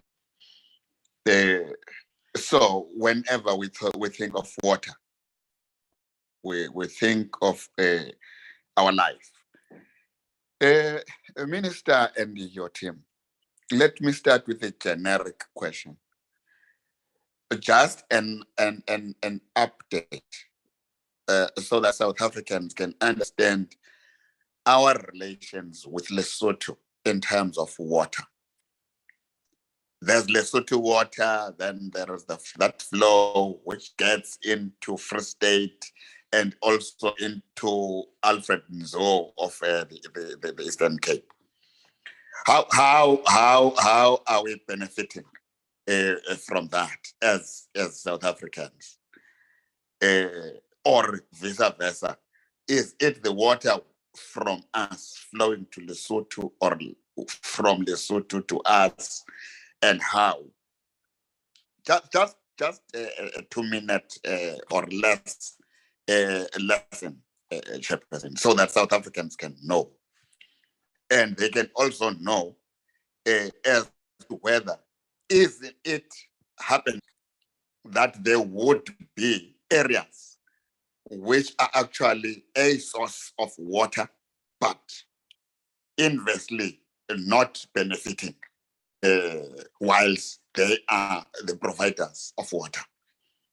The other one, my thing one, DM spoke of this, and he provoked my thinking. It's about role play. Here, Chairperson, you have got 3 role players: pardon my voice, it's still like yesterday, but I'm getting better. Can you hear me, Chairperson? Loud and clear, Honorable. Thank you so much. Thank you so much. I haven't yet recuperated. You have got 3 role players here, Chairperson. You have got the department, you have got municipalities, you have got water boards. Now, for the community listening to understand who does what in terms of powers and functions, in terms of your quality checks. You are talking DM Matsingwan, sorry, Mbangazita, for instance, of your bulk water supply. And I think somebody seated there would want to know who does what in terms of the bulk water supply, who does what in terms of reticulation up to the end of one seeing when opening the tap that there is water coming out. Because look, this Chairperson would also go to the extent of who then takes the blame for underspending. I understand underspending, which relates to your human resource and all. But now, when it comes to your capital expenditure, who has to monitor who in terms of the 3?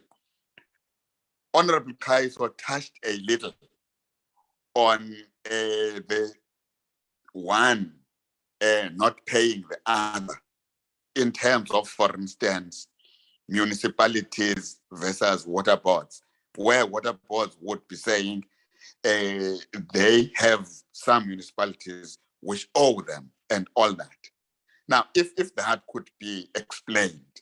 Now, the other one, Chair, which also is an old question, is about the exploitation of water from private properties. You have got, I'm not racist here, and I'm not fighting the farmers, but you would have individuals, so to speak, who are owning land in South Africa, and within areas that they are owning, there would be dams. Now, how do we exploit that water as South Africans? If that also could be explained to us. Chair, let me get to another one. Now, on implementation of the new employment structure, you know, how does the implementation of the new employment structure respond to increasing technical capacity, and which capacities are prioritized, if we could be clarified? And then the last question, Chair, though it is a bit encompassing also, it looks generic. How do we have projects? Let me put it like that. Do we have projects which we can categorize as low-hanging fruits that could be implementable within the current financial year, so as to ensure that we do realize household access to water? And if we do have, how many are such projects? Do we have location where we can say these are the areas where such projects are located? And do we have the actual financial allocation which would be required if we say pump in money now, this one will be done within this period? And are we able to break down such into the number of households that would actually benefit? Thanks for the presentation once more, Mtsingwana and team. We were always encouraged, particularly around the manner in which you are struggling to work around dealing with underspending. Thank you, Chairperson. Thank you, Honorable Mlenzana. Before I allow the team to come in, let me give you the last bite, and please be brief now. You could see I was very liberal with time, allowed you to raise all the issues. But again, even to be more liberal, honorable members, let me take the last round and see, Honorable Mare, anything coming from you? I'm fine, thank you, sir. Thank you so much, Honorable Mare. Honorable Memezi? I'm okay, thank you, Chairperson. Thank you so much, Honorable Memezi. Honorable Tobias? Anything I'm from good, you? Chair, thank you very much. Come again? I'm good. I don't have a further question for now, Chair. Thank you. Honorable Matafa? No, thank you, Chair. I'm okay. Thank you. Honorable Tlangwini? Ek is reg, Chair, geen verdere vrae. Thank you. Honorable Kaiso? Yes, Chair, I just want to ask one, how many illegal dams are there in the country? Thank you. Thank you. Honorable Lenzana? No, thanks, Chair. I'm fine. This question by Honorable Paris. Yeah. Okay, it's related to your question. Eh? Yes. That's why I'm laughing. Yes. Okay. Thank you very much, honorable members. Let me have my bite to the presentation. Start where my colleagues have ended, to thank all the presenters for their presentations. So my first question would be, a big problem that we have in our rivers and dams, it's what we call negative externalities, the effluent from the industries. The question is, what are we doing to deal with this problem? Are we making the polluters pay? Is that not a criminal activity? If it is, have we ever prosecuted anyone? And what were the outcomes?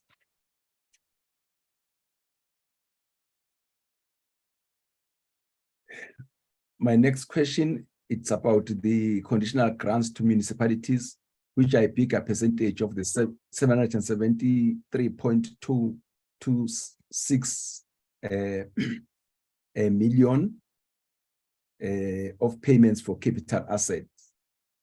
My question, what exactly is the problem there? Because that seems to be a perennial problem. Again, a very a problem that we sort of get from all departments, but we just want to understand your understanding of the problem, because we can't have a situation where generally in government, that's what you find, that when it comes to the conditional grants to the municipalities, we have this a problem. But the impact of this is that at the end of the day, the people who are supposed to receive the service don't receive that service.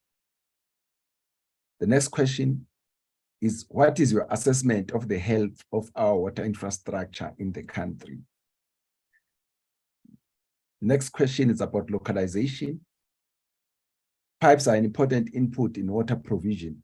Among other things, ERRP, Economic Reconstruction and Recovery Plan, looks at is localization.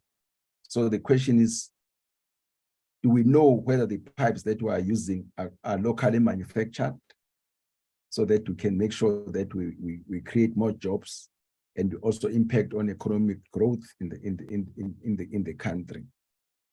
So it's about localization. Where do we get these pipes? Because we're going to need pipes today, tomorrow, and years to come. Are there any initiatives from our side to try and ensure that these pipes are manufactured in the country? While water is an important one, there are many other industries which would benefit from that. This is related again to Honorable Lenzana's question about local people benefiting from their water. I'll make this example, and I would like to hear what's happening. In Bergville, KZN, there's a dam called Woodstock Dam. So in one of my oversight responsibilities, I went there, and the community was saying to me, while other people from other provinces complain about gold and platinum being taken from their localities and being exported to other places, their gold in Bergville, it's water from that dam. It's a very impressive dam. They said we look at this dam, we see water coming from our place and going to Gauteng. But we as people of this place, especially the emerging farmers, are saying we don't benefit from this water. So the question is, Honorable DM and your staff, is there anything that we are doing about that? I raised it with the department, I think 2-3 years ago. What's happening around this project? And yeah, I think that would be my last question. And Honorable Minister, Honorable DM, DG, DMs, DG, please respond to the questions, and we'll bring back the meeting to me once we are done with your responses as to whose response to what. It's your call, Honorable Minister. Thank you. Thank you very much.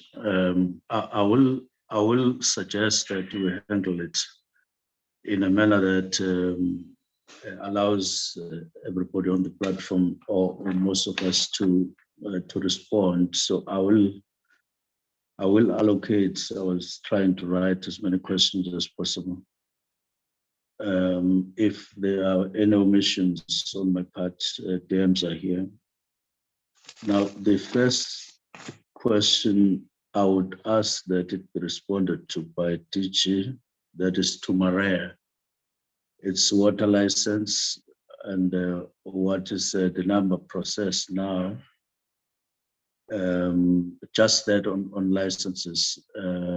DG, you can allocate further if you want to. I don't know whether Zohan is here. You can respond to that question. And the second question from Maria, which is Clan Williams, Leonardo will answer that question specifically in terms of time frames and so on. And DG will come back on infrastructure fund. Can we take those? Can we do those responses right now? And DM Matlovo, Shabalala, and myself, if there are any gaps here or any additions we want to do, we will do after they respond. DG. Thank you, Minister. We currently have 233 licenses with us as the department. We are currently processing about 70% of our new water use license applications within the 90 days target set by the President. But with we've been implementing a program to improve our water use licensing, which has included training of staff, improving our e-WULA digital water license application system, and business process re-engineering.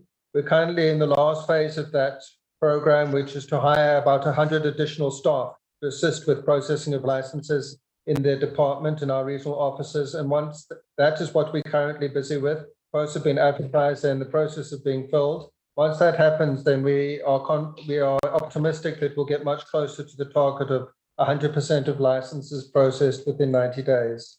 Perhaps I should just do the infrastructure application, the infrastructure fund one at the same time, Minister. The major ones that we've recently obtained approval from National Treasury for the Umkomazi project and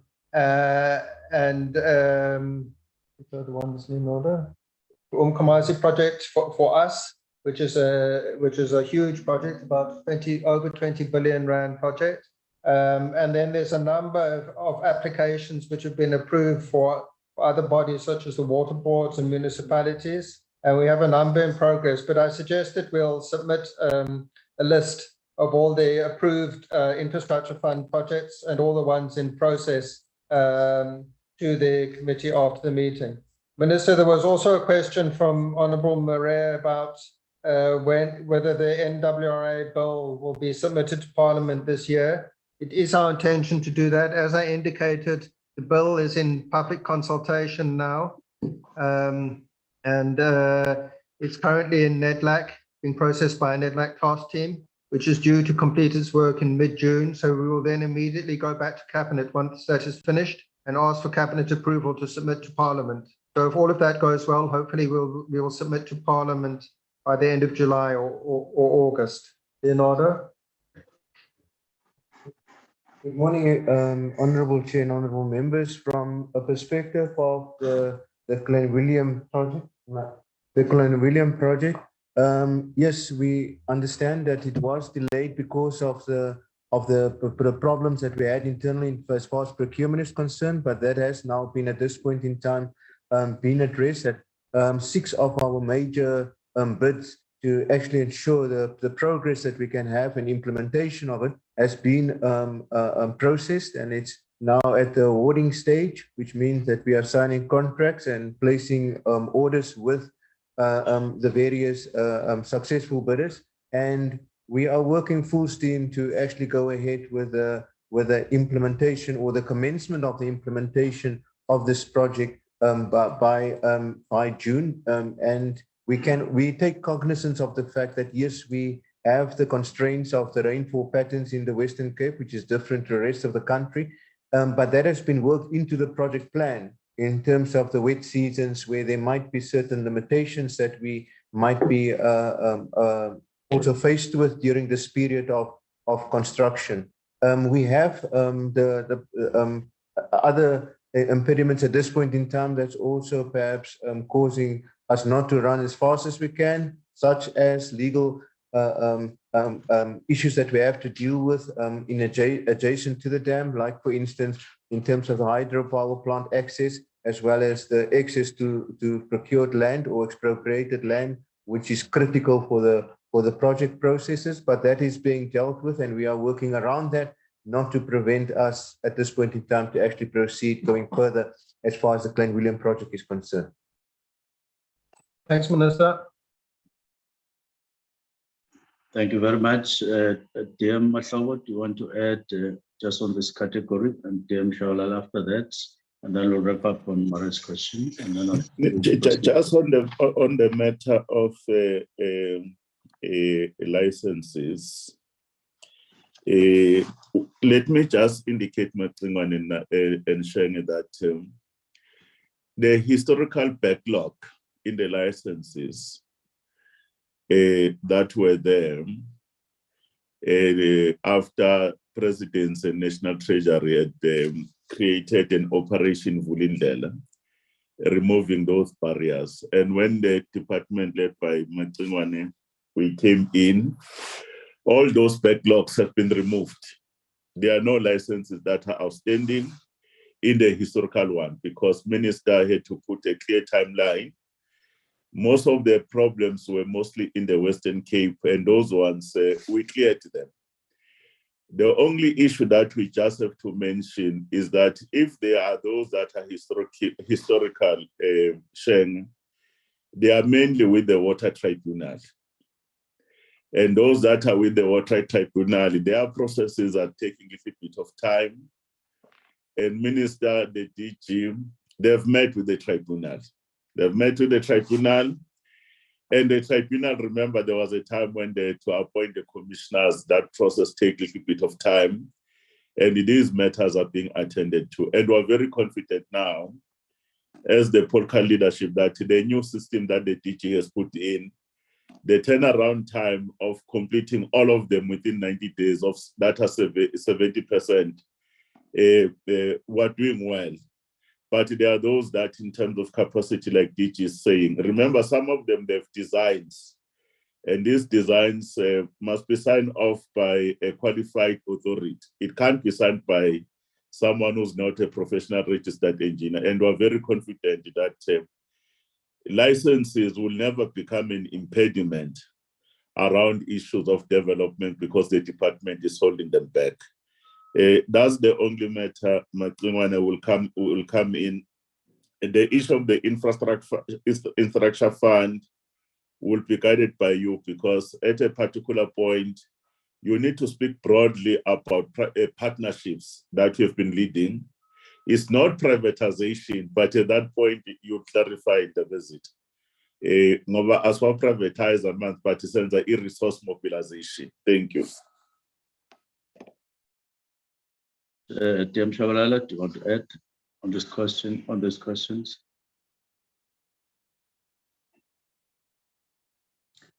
All right, we seem to have lost.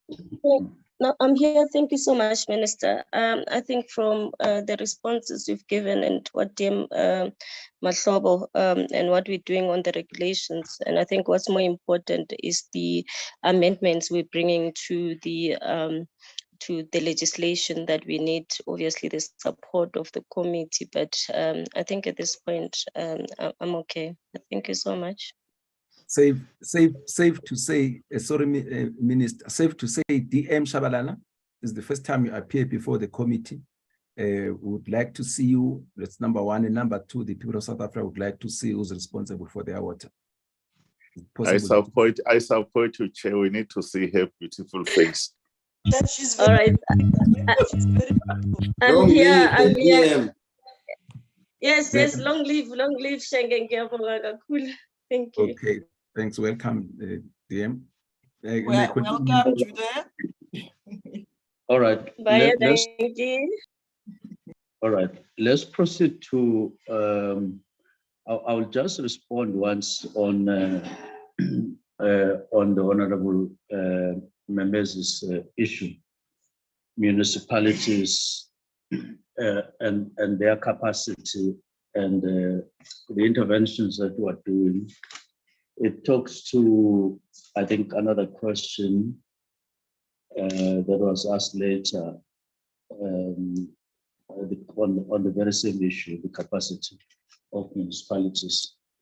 I think for the record, all of us are aware in government, all spheres of government and all the arms of government, that our municipalities across the board are not doing well and have not performed up to the expectations either of all these arms of government and spheres of government, but much more particularly in accordance with the expectations of the people generally.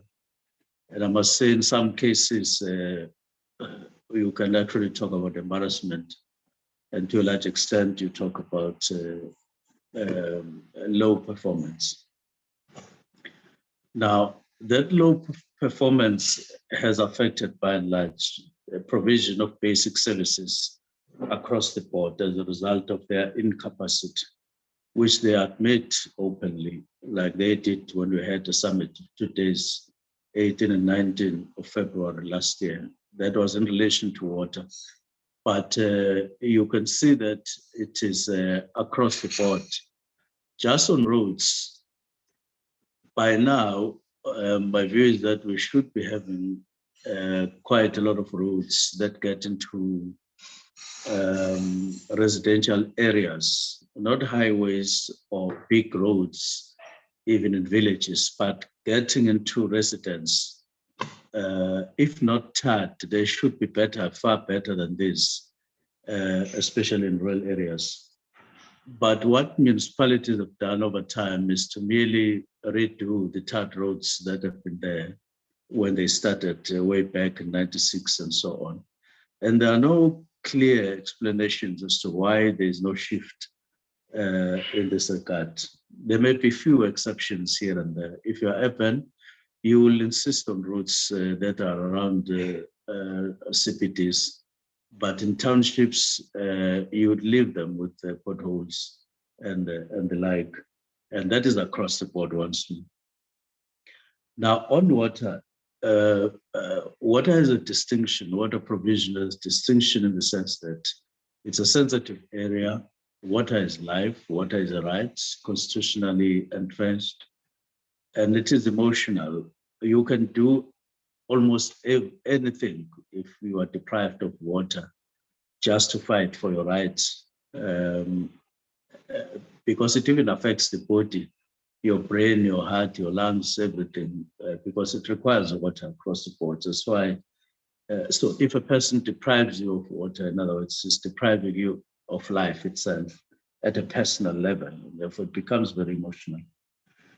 Now, we then have sought to intervene, even, I mean, in areas or across what would ordinarily be expected in accordance with legislation. There was a question, what does the department do? What boards do? What does municipality do? We are responsible for resource management, water resource management, according to legislation.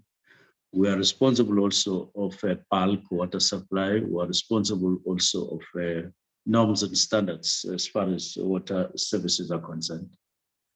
But because of the fact that of what I've outlined, things have deteriorated in water such that if municipalities were to be left alone on this, it would mean that we're depriving people of their right. We were with the Ethekwini municipality yesterday, and a special advisor, described the situation as a crime scene. That is, when you deprive people of their rights throughout a municipality, you are creating a crime scene, and so on, which is not permissible. We are therefore taking this as a priority, assisting. That's why Rusimati was even talking about us reticulating and actually giving you the number of villages and the names of those villages and the period at which will be finished and so on. Ordinarily, we wouldn't be doing that at the national level as a department. It would be the municipality that would be busy with that. But we've had to do it so that we protect the rights and to ensure that we pursue SDG 6 in terms of accessing water to people. And we take a responsibility because we are the only department of water. Municipalities are not municipalities of water, and therefore things tend to happen the way things should, I mean, more or less like the design of government and so on. So what then do? We intervene. We no longer just rely on Section 63 or even 154. Yes, we do it. It's in the context. But we go to municipalities and say, you are unable to do 1, 2, 3 in water provision, and this is the extent, this is the impact, this is the problem, and therefore we want to work with you, and this is what we are proposing, and then we start working together. You are going to see the Department of Water and Sanitation working very closely with the Ethekwini via Umgeni Water Board in the next 3 years, very tight and specific interventions in terms of personnel to assist the municipality as far as water, wastewater infrastructure operation and maintenance is concerned, but also water infrastructure operation and maintenance, which will escalate even beyond that after that as per yesterday's outcome. And therefore, the name of the game in summary is that we are intervening as far as water and sanitation is concerned, and that includes infrastructure, but it also includes intervening even on the management, like collecting, like billing. We're not doing so, but we are backing municipalities, we are advising municipalities, we are observing and assisting them how they can manage water better. We even have an instrument called MUSA that assesses their performance in different aspects of water and so on. But going forward, we're envisaging a situation where we're going to persuade the whole of government in South Africa, all the spheres, that we agree that we sort of do some fencing for water and sanitation provision for reasons that this is life, this is the right, this is sensitive, this is emotional. And therefore, it doesn't need to be subjected to all kinds of climates in municipalities. Let's take the example of Tswana. Tswana has been failing perpetually from around 2011 to provide a section of Hammanskraal with water and sanitation due to reasons that were indicated here. We are due to meet them to say, because the part that is provided by Rand Water and the other part of Hammanskraal provided by Machalis, they are getting clean water, no problem. But the part that is provided by Tswana is one that is in a mess and is painting us very badly, all of us.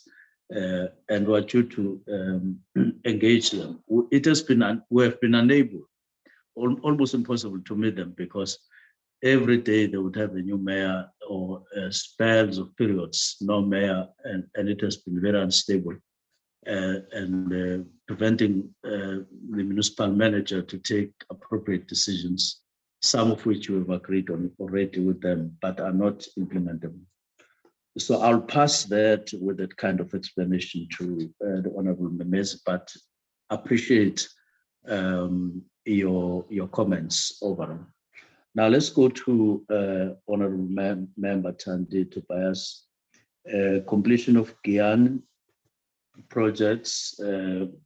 I would say from where I sit, DDG Mate did provide a detailed analysis and explanation of of Guyana. Maybe what we can do is to merely ask Mate to come in on timeframes, which he did articulate very well, saying we've already covered and completed the flow of water via a pipeline, 45.5 kilometers from Nandoni to Nzame.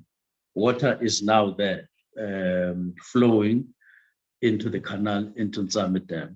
So if you ask completion, that has been completed. It was completed before 12 o'clock on the 6th of April, which meant that we overshot the deadline of March, end of March, in that aspect or component by 5.5 days, if you like, to put it that way.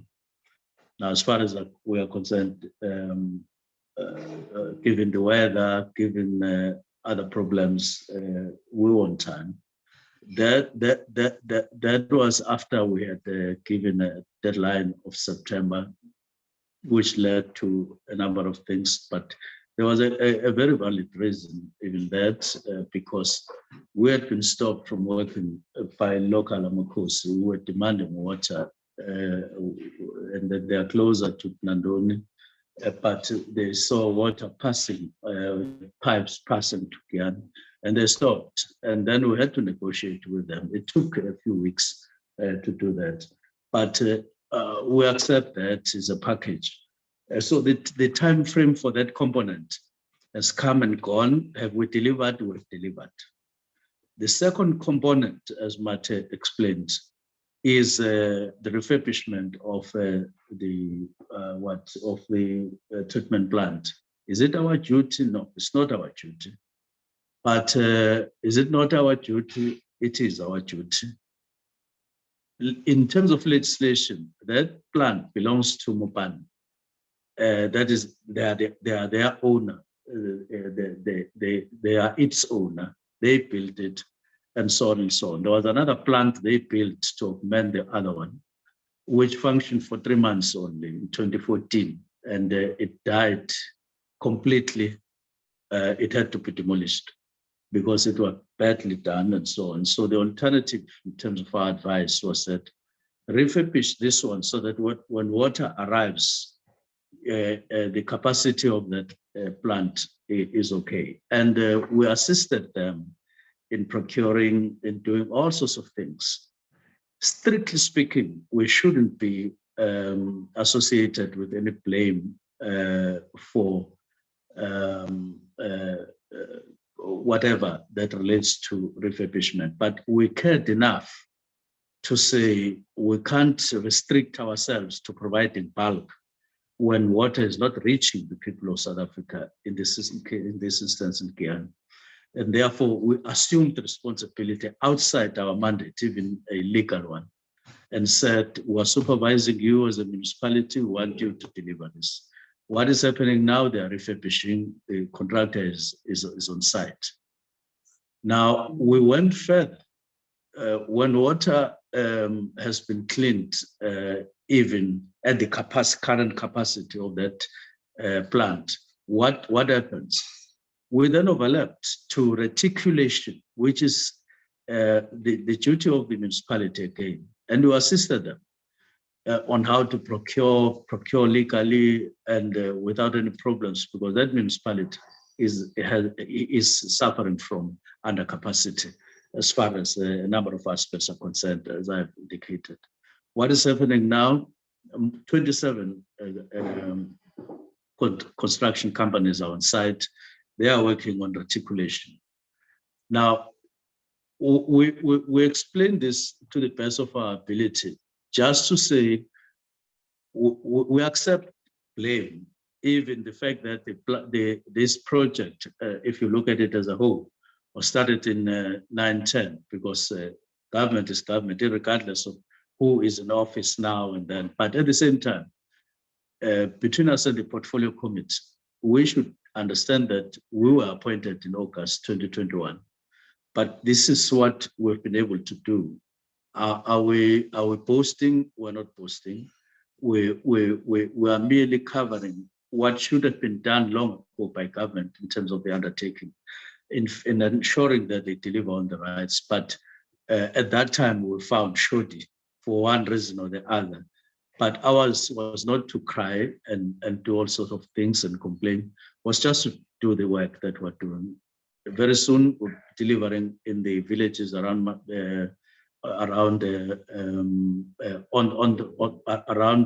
November, treated water, as Matthew was saying. So there are specific that the completion as a whole of villages around Guyana will be done by April and all of that. I think completion should be separated from those who will by then enjoying water, treated water on their yards. There will be a substantial number of people in the 24 villages that will be getting water by April.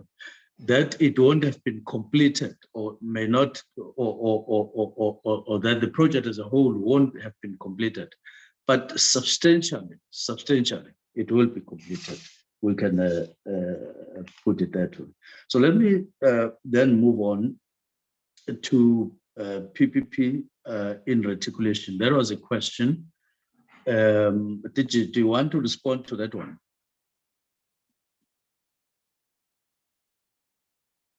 DG is disturbed by something, but Dear Mahlobo did respond and said, we are not privatizing water, but the inclusion of private business into the sector is a progressive one, because it comes with the financial muscle, and that is inevitable. If you look at the fiscus and what it is able to do per year, if we go with that, we'll never do anything. And therefore, we've brought them in and we'll bring them in more. They are the citizens of the country, corporate citizens, and they have specific responsibilities in relation to developing the country and developing its people and building the economy, which can't exclude bettering the lives of people generally, even via, the economic aspect of life. And therefore, they're in responsibly so, correctly so, and legally so. Are we envisaging a period when we bring them into reticulation? we want to answer that question specifically after the 25th of this month, because we have a symposium that is going to be looking at a specific proposal that seeks to get into the space of fencing off water provision. And I want to repeat, water provision outside of municipalities as water service authorities. They will continue to play that role because it's constitutional. But water provision is something else. That is what we're exploring. Once we've passed that symposium on the 25th, we'll then, in the next available opportunity, come and explain ourselves. And we will, by then, have consulted with our counterparts in local government and other affected departments. But it is our intention to ensure greater reliability, greater security for water provision, but without taking that responsibility from municipality, but without taking it from ourselves either, but also increasing efficiencies in providing water to people in South Africa, far more than it is happening at the moment. That is how we put it for now in answer to that question by the Honorable Thandi Tobias. And then we go to brown water in the Western Cape. Zanel is here, who is head of water and sanitation in the Western Cape. Do you want to come in brown water in Wynberg?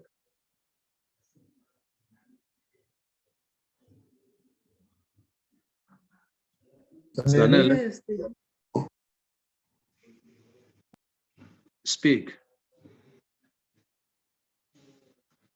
She's not speaking. I don't know what the problem is. She gave us the response saying that in Wynberg, it could be a problem with the pipe, which may be broken, or there may be something else, but she's going to send a team to go and check what the specific problem is there in Wynberg. She was also explaining something in the West Coast. Are you in now? Yes, Minister. My West apologies. I was. Yes, speak. Okay. Yes, Minister. Good morning, Chairperson and all protocol observed. All protocol observed. Yes, Minister. Yes, Minister. With regards to the Wynberg town, which falls within the jurisdiction of the city of Cape Town, we have already sent the team to go and investigate what could be the issue. We have also checked on the IRIS system, and we will revert to you, Minister, to let you know what could be the problem. It could be various reasons, that maybe there was a pipe burst, or they could be flushing the pipes. But as far as we recall, they haven't reported anything, but we are currently investigating the matter. And in terms of the wegwater bulk water purification plant, that is the plant that is owned by the Saldanha Bay municipality, and as well as the Swartland municipality. The water and sanitation, we do transfer the water through the full-fledged dam to the reservoir, and we are working together with the municipalities, and the DWS Western Cape will definitely consider and support the municipality should they submit an application through the RBIC or WISIG fund. And upon that application, we are definitely going to consider it. Okay. Manas come in on the sluice gates in Val recently, damaging homes and property, and how it was done.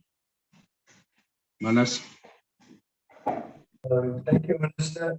Just to come in to say that there are two separate structures in the Val system that was at play during the flood season. The one would be the Val Dam itself, that's operated by the department according to the operating rules. Of the 60 gates, We only opened 12 gates during this flood period, and we've done it exactly according to how the operating rules allow us to, and we've done it with a little bit more of innovation that we even had some flood attenuation capacity in the dam itself, meaning that we flattened the peak a little bit in terms of the flood and the way it's been operated. However, during the weekend of the 17th and the 18th of February, there was a severe thunderstorm or rainfall activity downstream of the dam, and there's 4 tributaries that then flow into the Vaal system upstream of the Vaal barrage. And the Vaal barrage is a structure owned by Rand Water and operated by Rand Water.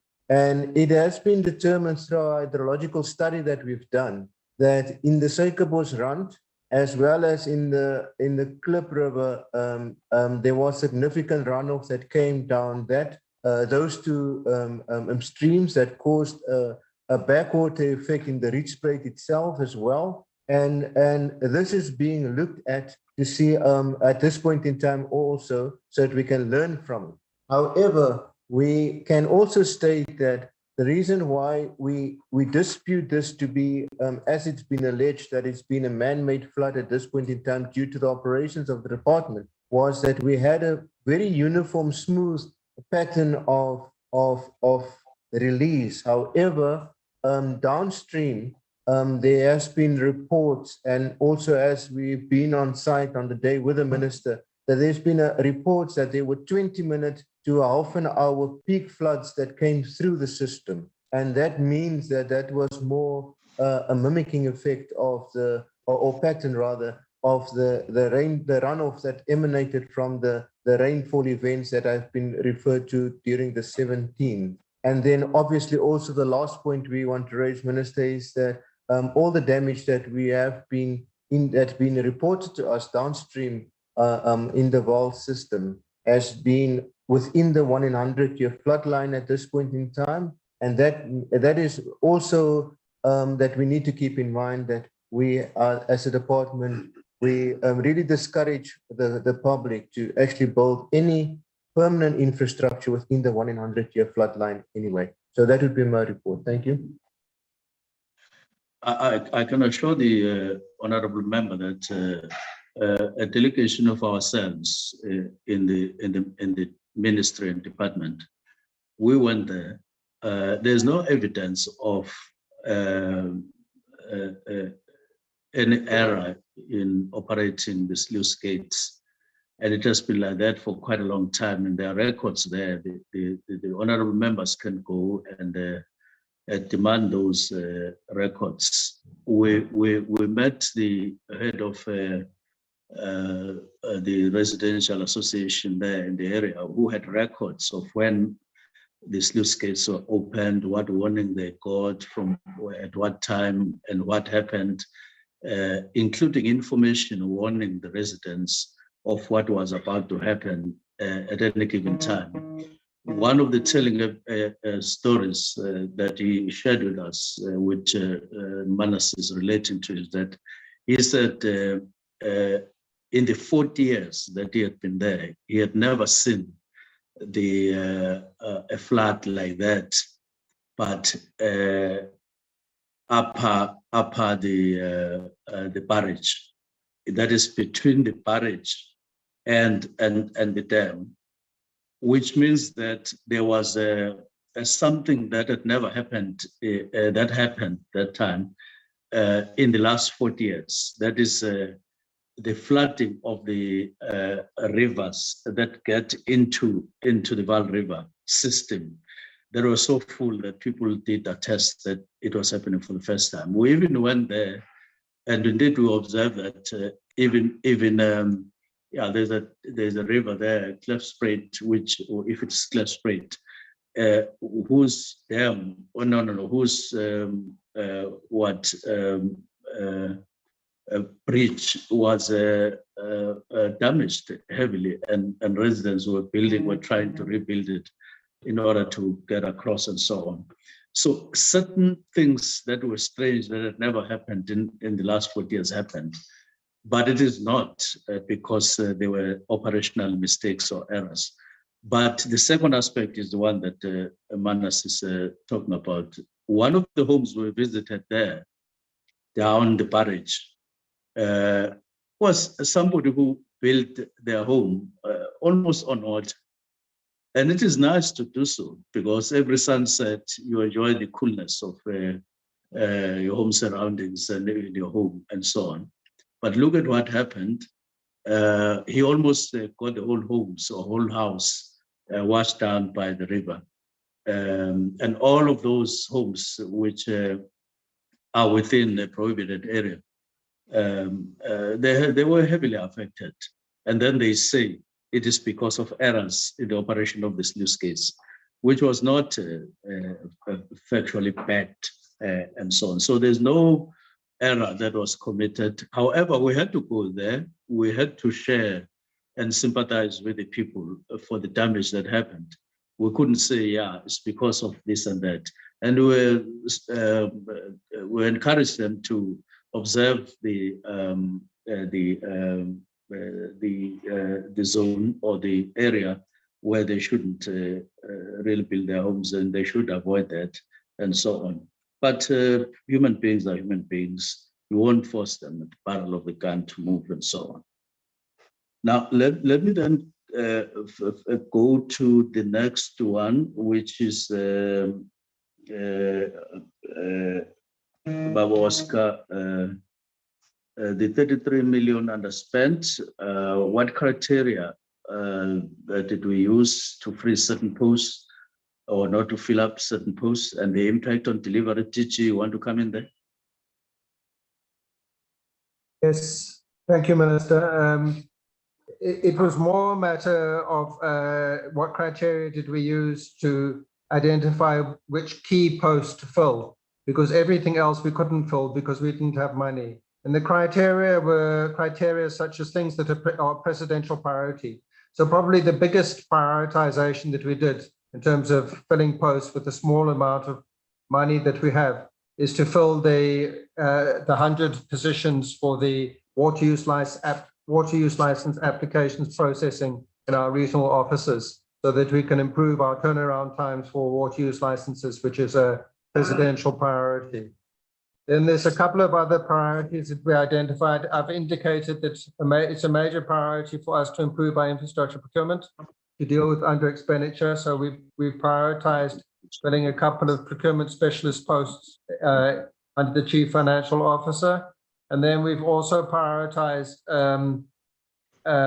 all the support for municipalities to improve their water service provision and supporting them to implement their RBIG and WISIC projects better. And for that, we needed to build some capacity in our water services branch. And we've prioritized filling a few chief engineer and senior project manager positions there. Beyond that, we don't have money to fill any other positions. So it was more a matter of identifying really key priorities with the very little money that we had, and everything else has to remain unfilled. Thank you, Minister. Thank you very much. Let's leave that. Let's go to Kiane. When are we cutting the ribbon? It depends on what we want to do. We can go now and cut the ribbon for the main line, that is bulk line, but we would avoid that because water provision, whether it is through the bulk line or through reticulation, particularly clean water and so on, you've got to respect that right, that final access to people, to access of water to people. And maybe we need to hold on until the bulk of the people get water, clean water, cleaned and reticulated, and then we can celebrate. But we will inform the honorable members, because much as the project has been full of errors and some of them embarrassing and so on, but finally we're committed to complete this and ensure the people enjoy their right and their dignity gets restored. we even line up the contractors to ask them where they are from, the bulk of whom are from the area and all of that. And so that's when it will be fit for us all to go and cut the ribbon and celebrate. Haman Skral, I can in the same breath deal with Haman Skral. It's another very bad example of a protracted problem. But we're anticipating that we're going to meet Mayor Brink very soon and his team and ask them to sign the draft agreement that is on the table of the MM in Tswane. That will be taken to court in order that the agreement between us and them becomes an order of the court, and therefore bringing to an end a protracted tug of war between us and them started in 2011 on this matter. When we made an attempt to intervene and do it ourselves, Treasury told us they won't give us money because the city of Tswane has enough money, because the city of Tswane has capacity. It's just that they are refusing to do the job. And therefore, that's why we've been persuading them then for almost a whole year last year to sign the agreement. But they've been on and off, reckless, and to an extent irresponsible in the face of the grievances of the people and evidence of that grief, which you could see yourself when you go there, that people are not accessing clean water when they can and when they should. But we're hoping that we're going to get some end at some point. Then I see here the honorable member is also reminding us of the spillage around Caledon. I don't know whether we just maybe put it on record that we will go to fix spec or we will check what's happening in that area so that we intervene if we need to as soon as possible. Now, I would want to proceed and talk about the next question. The next question is the debt to the water boards. DG, you want to deal with that, or any other person, if they can better answer that question? Yes, thank you, Minister. The current money owed to water boards as of February 2023 was 16.7 billion rand. Now, it's not only a matter of debts owed by municipalities to water boards, because sometimes the municipalities buy water directly from us as well. So there's two major problems in terms of financial sustainability. One is that 16.7 billion rand owed by municipalities to water boards, but then water boards can't pay us either, and we need the money from the water boards to do the maintenance and operation of the dams. The water boards and municipalities together, including those municipalities which buy water directly from us, owe us 7.4 billion. And the biggest problem, Minister, is that these numbers are escalating rapidly. Thank you. You may as well proceed to Nelson Mandela Bay allocation. Yes, thanks, Minister. We similarly to Tshwane, we're not allowed to make an allocation to Nelson Mandela Bay. The financial system in the country has different grants.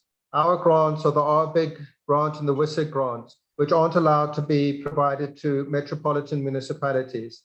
There's another grant for metropolitan municipalities for water and sanitation called the Urban Settlements Development Grant.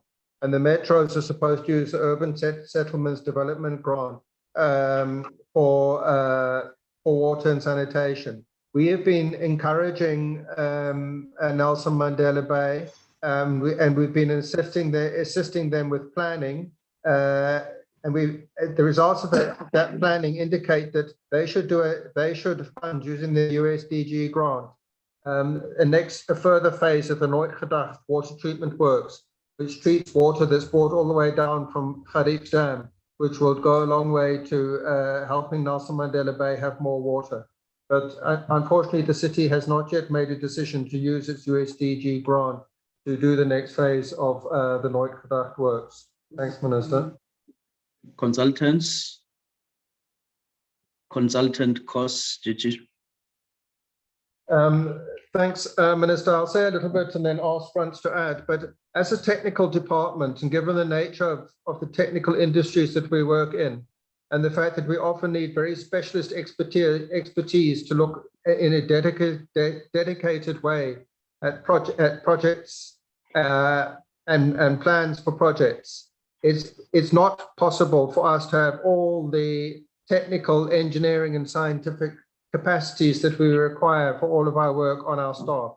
So some of the work that we need to do is done by consulting engineering firms, and some is done by other firms offering the services of scientists, and sometimes joint firms as well offering services in planning work such as feasibility studies. So that's the main area. Those are the main areas in which we hire consultants. Frans, would you like to mention a bit about how much we spend on that? Yeah, thank you very much. The total allocation for consultants that we have in the 23-24 financial year for business and advisory services, we have an allocation of 162 million.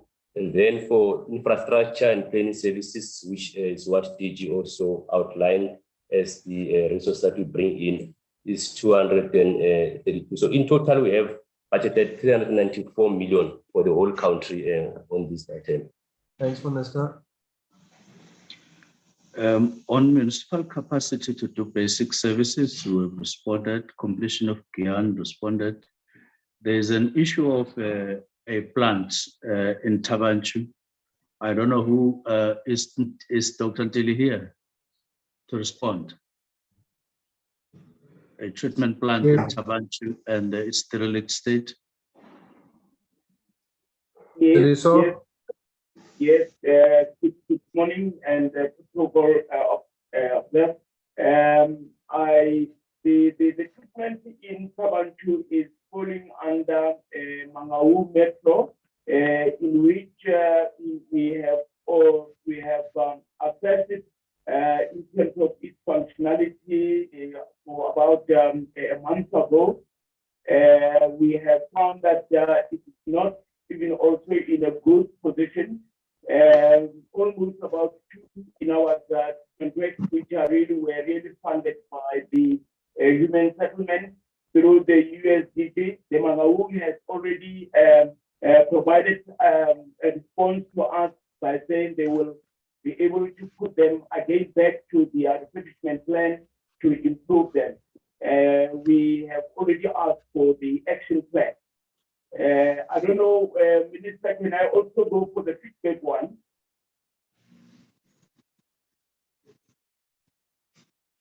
The feedback one. The feedback one is a wastewater contract which is falling under the Soto municipality, which was really established almost about 6 years ago. It is not well functioning currently, and it's really giving us a little bit of an issue which we have already given to the municipality in terms of the directive, in terms of the operations and maintenance. It is a 12 megaliter in our today in our assessment work, in which it's having a big issues around the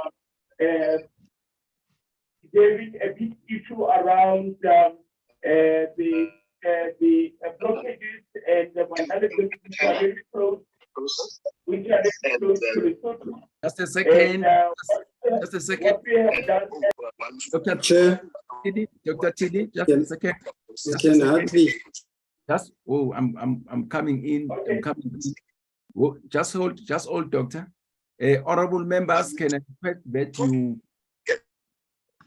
I request that you we mute our gadget. Honorable members,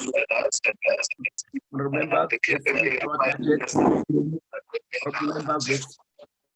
Darren, can you attend to the honourable member so that we can allow the doctor to make his presentation? All right, Chair, I've muted. It's Mr. Shaky Mom. I muted him.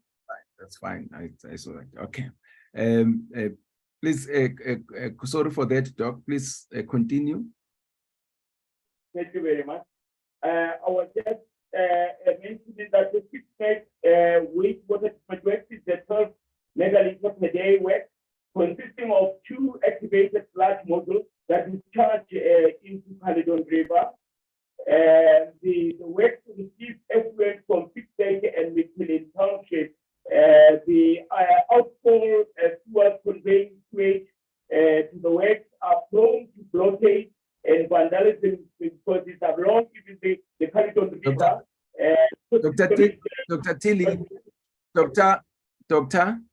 Dr. Tilly, we are struggling to hear you. Can't you get closer to the mic or what? We are really struggling.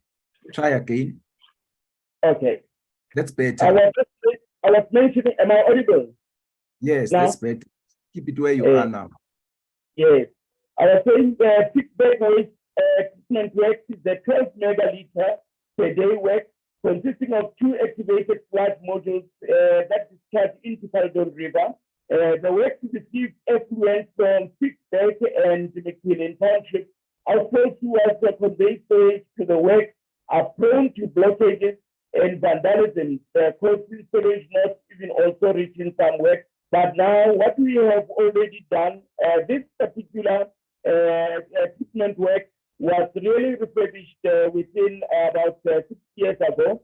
And we had to provide the municipality with some directives in terms of to protect and operate and maintain the plant. But now, because of the completion and the implementation of the bucket eradication, we have found that this particular plant might also be our weakest link in terms of making sure our bucket eradication program is really maintained. We have already. Thank you.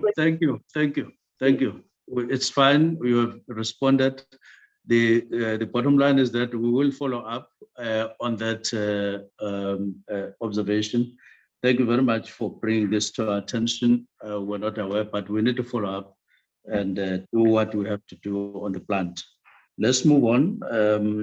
The sanitation pipe. Then there is Lesotho Water, who it benefits, who it doesn't benefit. That was a specific question that, and I think we will just make an attempt.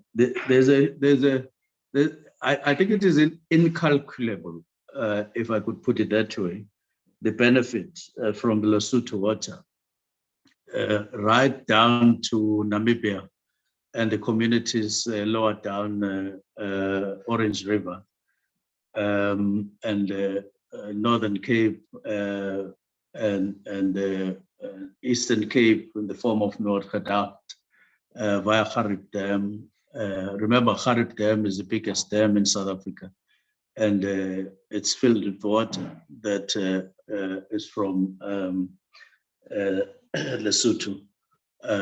And that includes Free State and the projects that are still going to be developed, pumping water from Gerrit to Mangaung, and also possibility of pumping water to Northern Cape, some parts of Northern Cape. And then we also, I mean, the Lesotho people as well are benefiting quite a lot.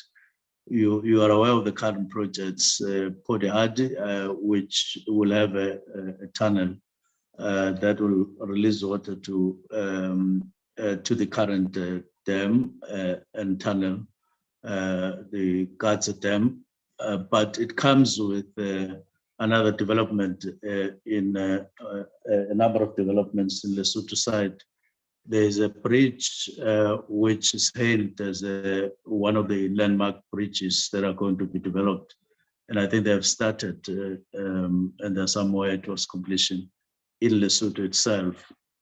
I may as well indicate that on the 23rd, President Ramaphosa has been invited by the Prime Minister and King of Lesotho to go there to do inspection in local on phase 2 projects that have started, which is the winding road to Bodihadi, and then the offices that have been built there, or infrastructure to house constructors, equipment and all of that, and the construction that has started on Bodihadi Dam itself and the tunnel.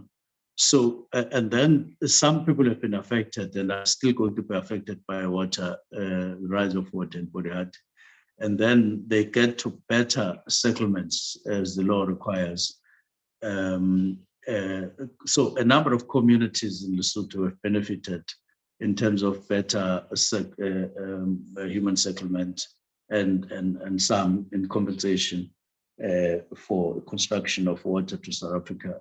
And they themselves are benefiting from water and their agriculture, employment, and so on. So it's difficult to calculate the impact of water to Lesotho, either into the Eastern Cape or inclusive of to other provinces as well. That's how I would, in summary.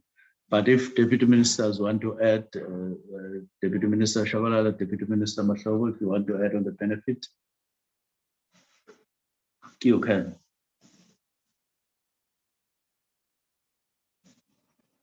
Okay. DG, in 1 minute, what does the department do? I think I've explained that. What do boards do? You can take on that one in relation to municipalities.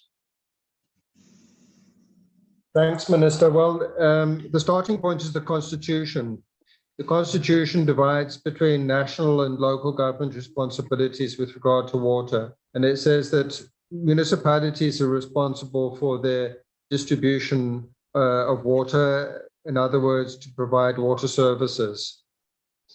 The national government, through DWS, is responsible for bulk water, which basically means raw or untreated water. So we develop dams and associated infrastructure, but we're also responsible for water resource management, for managing the catchments to make sure that the whole system of river catchments and rivers continues to function as it's naturally supposed to do. Because if it doesn't continue to function in that way, then we won't have sufficient water to store in the dams that we're building. In terms of the Water Services Act, we create water boards to provide a support function to municipalities. So it makes sense from an economic point of view to have a bulk providers of municipal water services, distribution services. So, for example, Rand Water buys water from us, from our dams, and it treats it in large water treatment works and stores some of it and distributes it through large distribution lines to the big metros in Gauteng. So it's providing a service to municipalities. It's part of the municipal distribution function, but it's a service to municipalities, and they have to enter into agreements with municipalities to provide those services to the municipalities. We also have a role in terms of both the National Water Act and Water Services Act to regulate the whole sector. So we have a right in terms of the Water Services Act to issue norms and standards which municipalities are supposed to adhere to for the services which they provide. Thank you, Minister. I think we need to proceed and then get to low-hanging fruits.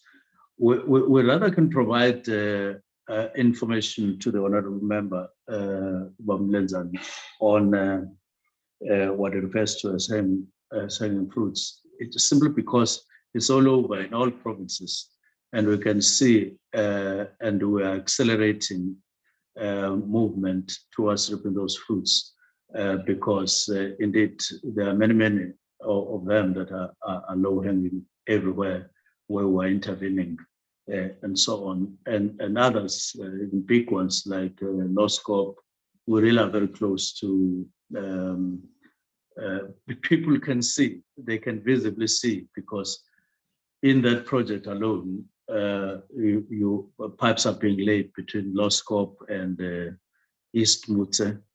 And in East Mutse itself, they have started a small treatment plant. I think it's a 6 megaliter treatment plant, and they can see the line moving from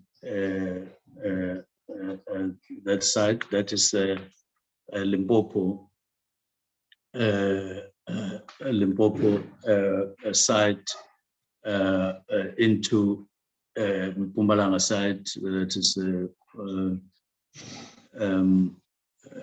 Tebisileane municipality, where a reservoir is being built and a treatment plant is being built. So there's a whole line of infrastructure that is being lined up. All of those are already fruits in front of the people. And they are all over. Just like 3 weeks ago in Khamahara, commissioning a pump station that's going to pump water throughout Khamahara, and then they putting another request for extending a pipe more than 200 kilometers, because because those are seeing these other ones in Khamahara benefiting already. So it's all over. We can provide. So I would ask that maybe Risimat DG Water and Sanitation provide that in writing to Honorable Lenzan. Illegal terms, we will do the same to say these are the illegal terms that we have identified. Illegal as they are is criminal. Some of the illegal terms have been destroyed. But Zwane is here. Do you want to talk, Zwane? A few minutes. Just while Nolani comes in, Minister, the problem with illegal dams is that those that we are aware of, we act upon, and we require them to either be legalized or destroyed. But there may be some out there that we don't know about by their illegality. And in that regard, we're engaged in a number of initiatives to identify them and deal with them. Polani, want to add? Thank you, DG. All protocol observed, Minister. In terms of those dams with a safety risk, meaning those dams with a volume of 50,000 cubic meters and the height of about 5 meters. We are currently aware of about 28 dams, and 17 of those have no authorization at all, and 11 have got 1 or more authorization, but still don't have authorization for dams with a safety risk. So as DG has indicated, we are working on the issues of compliance through administrative and enforcement. Thank you, Minister.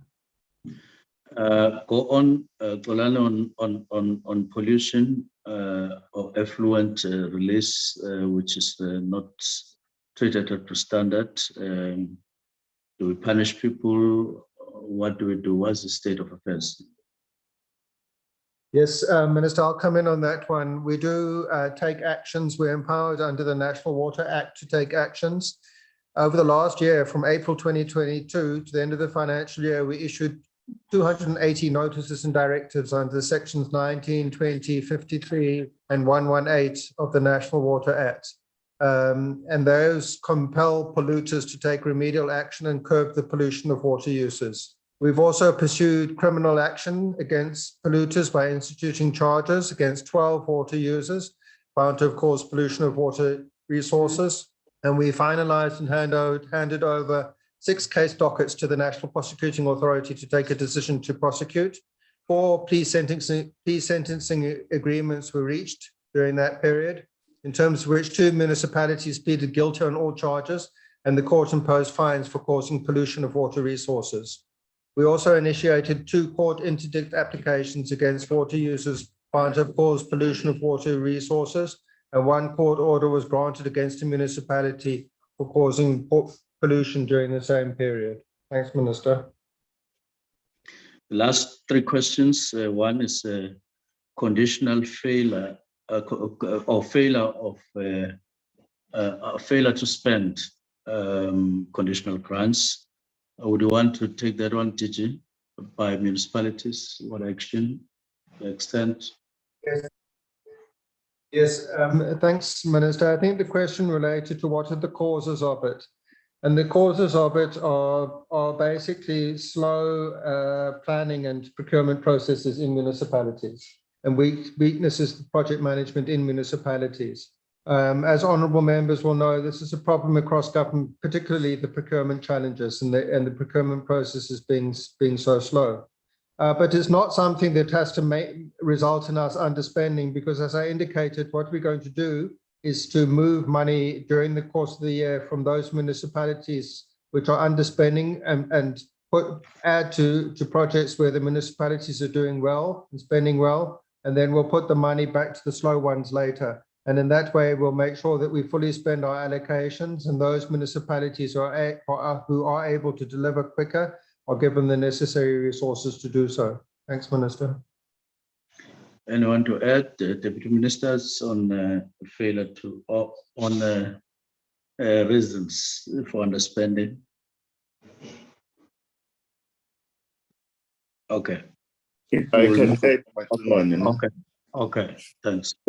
One of the issues around under expenditure that we've done an assessment, like DG has said, is with respect to issues of capacity. And that's why the decision to support municipalities through availing our water boards closer to them is to deal with the capacity constraints. Because a number of these municipalities, firstly, they are struggling to plan, and including the issues of supporting them with all the technical reports and in dealing with those issues. But also the DG, also looking at the capacity of our construction unit so that we can be able to support them. Therefore, when it comes to support, they can't be in a position to complain that the ministry is not supporting and we're closer to municipalities, either using TTM or the implementation capacity that is there, including working with the partnership office that the DG has established under the guidance of the ministry to do that part. Then the second component is the issues of procurement, which are the biggest challenges that are there. Even when people, they know that money has been appropriated, they don't start procurement on time. These issues of the availability of designs and so forth, and those are the issues that in terms of the framework agreement, because also with our own challenges of procurement and to re-engineer ours, we should be able to assist these municipalities going forward. The last point on procurement, Sheng, is the issues of conflict of interest. Sometimes they don't spend because when it comes to procurement, there are too many people who are interfering with procurement there. They don't agree who must be appointed. And these are some of the issues that when the minister engages with municipalities and the premiers in provinces, we thought those two areas of concern as high risk areas, we should be able to address them, because it's not our intention that a municipality doesn't perform. Ultimately, we must take the money away and give it to someone else, and those communities must suffer. But in the meantime, as a short term, we do take the money away. But when we've sorted out issues of capacity and so forth, the department has always been supportive that we do restore that financial commitment so that ultimately communities don't suffer a double job. Thanks, Matuna. Thank you very much, dear Mahlobo. Dear Mchabalala, do you want to add any matter here? Okay. Health of water infrastructure in the country. I'm not sure whether we've gathered this in quantifying it in rand and cents beyond municipalities. All municipalities have these in rands and cents. We have them in water boards, but maybe infrastructure by DG or Leonardo may quantify this, but it's billions and billions of rands, because each time we go to a municipality or a water board, there would be indication that the infrastructure needs to be revamped or renewed or replaced or refurbished. And we're always given quantities, financial quantities on this matter. But did you may want to make a short overall assessment on this? Thank you, Minister. We do have a good idea of the condition of the infrastructure which is owned by DWS, and we keep information on that in our asset register. Overall, the condition owned by DWS is fair, and overall, the condition of most of the water board's infrastructure is also fair. But our real worry is the condition of municipal water and sanitation infrastructure. And we don't have ourselves comprehensive information on all its condition, but we do know what are the consequences of the condition of that municipal infrastructure through the blue and green and no drop reports and assessments that we do. And we'll be issuing in this month the watch reports for those 3 reports, which indicate that municipal water and sanitation services continue to deteriorate, partly due to the condition of its infrastructure, and that the leaks are also increasing. The South African Institute of Civil Engineers regularly does an assessment of the condition of all the infrastructure in the country, and we're going to be collaborating with them as they do the assessment of all the water and sanitation infrastructure in the coming months. Thank you, Minister. Thank you very much. We can leave it at that, Shenge, and merely say that this is a worrying factor. In Gauteng alone, we have had the opportunity to meet all municipalities, including the metros in Gauteng. Each one of them committed several millions to upgrade infrastructure, either via new projects or refurbishing the ones that exist, or in some cases replacing them. Each municipality for the next 2 years, we know exactly what they gave us, all of them committing to rebuilding infrastructure. In other words, there's something that we're doing about infrastructure. As I say, in Machabeng, for instance, we ourselves have committed to replacing 1,500 kilometers of infrastructure, 52 pump stations of sewer, and 11 for upgrades for water treatment plants. And there's a huge intervention in the Val by TWS, and we're making progress on that. Rand Water itself and other water boards, they are building new projects on infrastructure. So it's not often correct to explain the situation of water and sanitation infrastructure as only worrying, and not to add that something is being done, money is being pumped in, we're even partnering. For instance, in Mokopane, we're partnering with Ivan Platz to build a wastewater treatment plant between Ivan Platz and the Mkhalakwana municipality. So there's quite a lot that is being done to bring up new projects on infrastructure, but in some cases, to a large extent, replacing and refurbishing. The last question was on localization by Shenge, including on manufacturing. I don't know who will answer that one. DG, you may want to take that one. I'll take Woodstock together with Risamati, because it's a matter he's dealing with. DG, you want to take manufacturing, or any one of us here, or Leonardo? As far as the manufacturing of pipes are concerned, we are quite blessed as far as South Africa is concerned with quite a large manufacturing capability of pipes. Even the department, we manufacture our own special steel pipes. So for the Clan William project, we are at this point in time quite far advanced, 60% advanced with the manufacturing of all the special pipe work required for the Clan William pipeline at our own manufacturing facility in Yankemdorp. So that is to a large extent in South Africa is localized. However, the component of the business that is quite not as much would be the large pump station and the mechanical and electrical component that we still have a dependency on imports. But there are components of the pipes that sometimes have to be imported in terms of size and special types. But in South Africa, we have localized capacity at this point in time. Thanks a lot, Minister. Last question is Woodstock. I would say, Sheng, it's a fair question and one that we accept wholeheartedly to answer.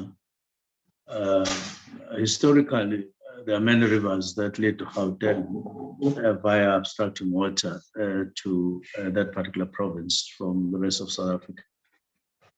In some cases, making it look like nobody else is important except Gauteng and so on. But as far as Woodstock is concerned, we have had 2 engagements with Tugela district municipality, and among others, we've discussed Woodstock and its contribution or potential contribution, not only to local people, because the primary concern is what services the dam giving to local people, just like we're asking the same question in relation to other dams, Josini, and other dams, including the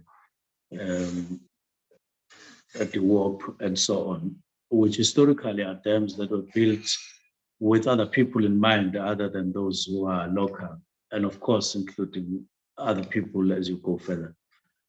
Now, the possible impact on water provision, impact of Woodstock, and satisfying the need of local people, including downstream to Ladysmith itself, is huge.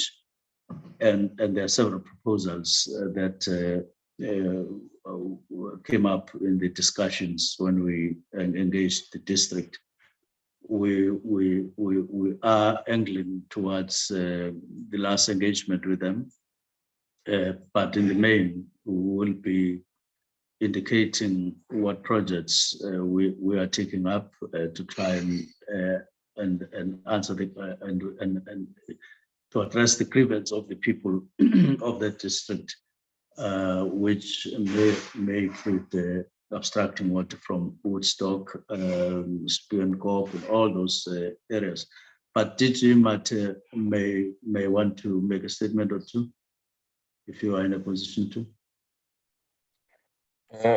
Thanks, Minister. I think you have summed it up, because when we engaged Tukela through your intervention, the whole allocation specifically for Woodstock is one of the areas which you gave us a task to look at, specifically on the allocation strategy. Over and above that, it's on the water services. We had actually picked up, Chair, through the minister, that when we engaged the municipality, they had not yet comprehensively planned for water services in most of the areas there through to get funding from us. And this intervention by the minister seeks to also unlock that component, which will therefore give a much more comprehensive response to how are the water apportioning and appropriations specifically for Woodstock.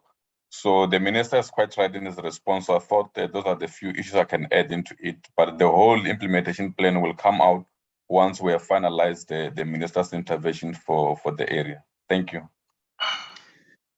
Sure. I think that we have responded to your questions, but dear Maslobo, who was leading the opening input, may have the last bite, and then we on our side, we propose to stop here. Thank you.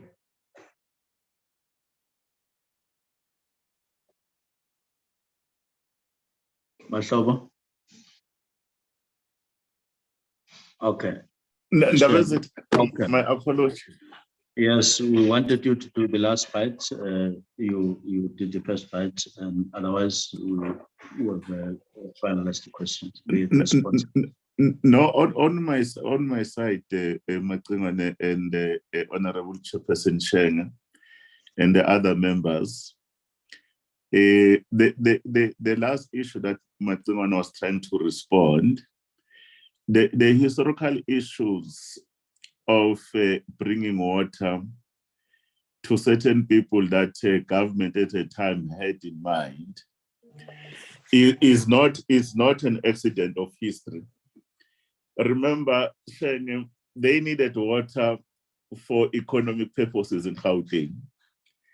They had to take water from Mpumalanga. They had to take water from KwaZulu-Natal. We even had to take water from Lesotho. And in terms of the guidance by President and Minister now, all that infrastructure will be available to all communities. And as you could hear the issue around Woodstock, remember there was a problem of water not being available. After Woodstock, there's a Sterkfontein. You remember Sterkfontein just sitting somewhere around Harrismith, those particular issues that are being dealt with. We should be in a position that now these dams remain multi-purpose dams in terms of dealing with these issues. But once again, we will always respect the support you give us. These issues of infrastructure for water, they are very closer to the issues of infrastructure like electricity. And we need to be able to handle them well with your support, Chairperson, because we are going through those difficult times so that the mandate of people to have access to water by communities, when we move, like the direction that we're moving in terms that private sector, they too have an important role to play. That initiative must always be supported because we do take into account that whatever we do, the burden must never be borne in terms of issues of pricing of water by the end user, that it becomes unaffordable. It's going to be an important thing because later on, some people will be saying that, but we can't guarantee the availability of water beyond 2030, when we know that the fiscus has no capacity to be able to respond to these particular issues. Then the other issues that we will have to look at is that the issues of interventions. You could see, Sheng, that the attitude of the ministry to directly even help municipalities where they are failing to perform their constitutional duties. Interventions are going to come at a cost, Sheng. And we need to start to say, if we are going to be looking at interventions and support, what should be the model so that we don't get to be accused at a particular point that when it comes to financial management and in terms of prudence, we don't do the right things. But our attitude remains, no South Africans will remain without a drop of water and will fold our arms and say it's a responsibility of X or Y. Will come in and support those municipalities.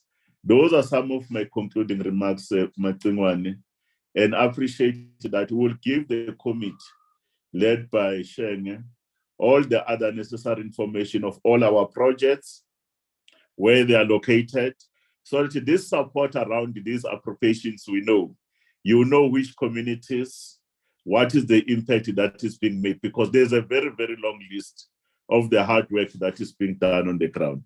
Sibonge kakhulu leadership. Thank you. Macingwane, can I come in now?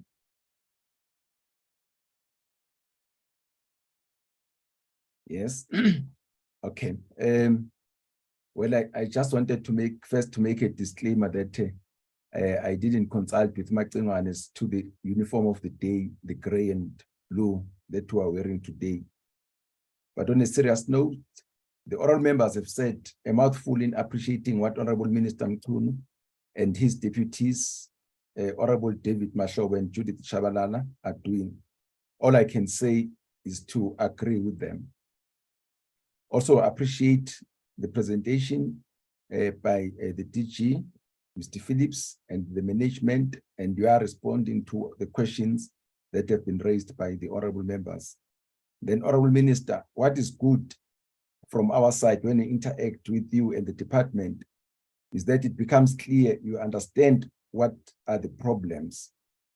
But even more important is that you have cogent plans as to how to deal with them. Add to that we are showing results of your intervention. Diani is a case in point. I think we need to underline and stress that this one, that it is very critical to intervene throughout the value chain up to the municipality level, as you have just said, Honorable Deputy Minister. Always say this, our people are expecting water from government. They don't have the luxury of differentiating between the national government, provincial government, local municipality, or the water board. So I think it's a very critical intervention that at the end of the day, our success as government in delivering on this very important constitutional mandate will be measured as to how many people have water at the end of the day. We therefore encourage and support this initiative and intervention. With those few words, we thank you, Minister and the department. We can then allow you to leave the meeting, but again, if you want to stay with us, we are a transparent committee, you may stay. And then thank the oral members for engaging the department. Can we go to the next? Thank you very much, sir. Thank you very much, sir. Thank you so much. Thank you, and all of the best with the work that you are doing. Darren, let's go to the next agenda item. Do you have any announcements? Chair, nothing from me. Just a reminder that our next meeting is next week, Tuesday, with the Department of Health, where they will be briefing the committee on the 2023 appropriation bill. Thank you. Thank you so much. All members, let me again take this opportunity to thank you for very, very important engagement that you have had with the Department of Water and Sanitation. We really appreciate that. We only hope that it can improve our delivery of water, a very important public good to our people. Thank you very much. This brings us to the end of this meeting, and see you in the next meeting. Thank you very much. The meeting is adjourned. Thank you, Chair.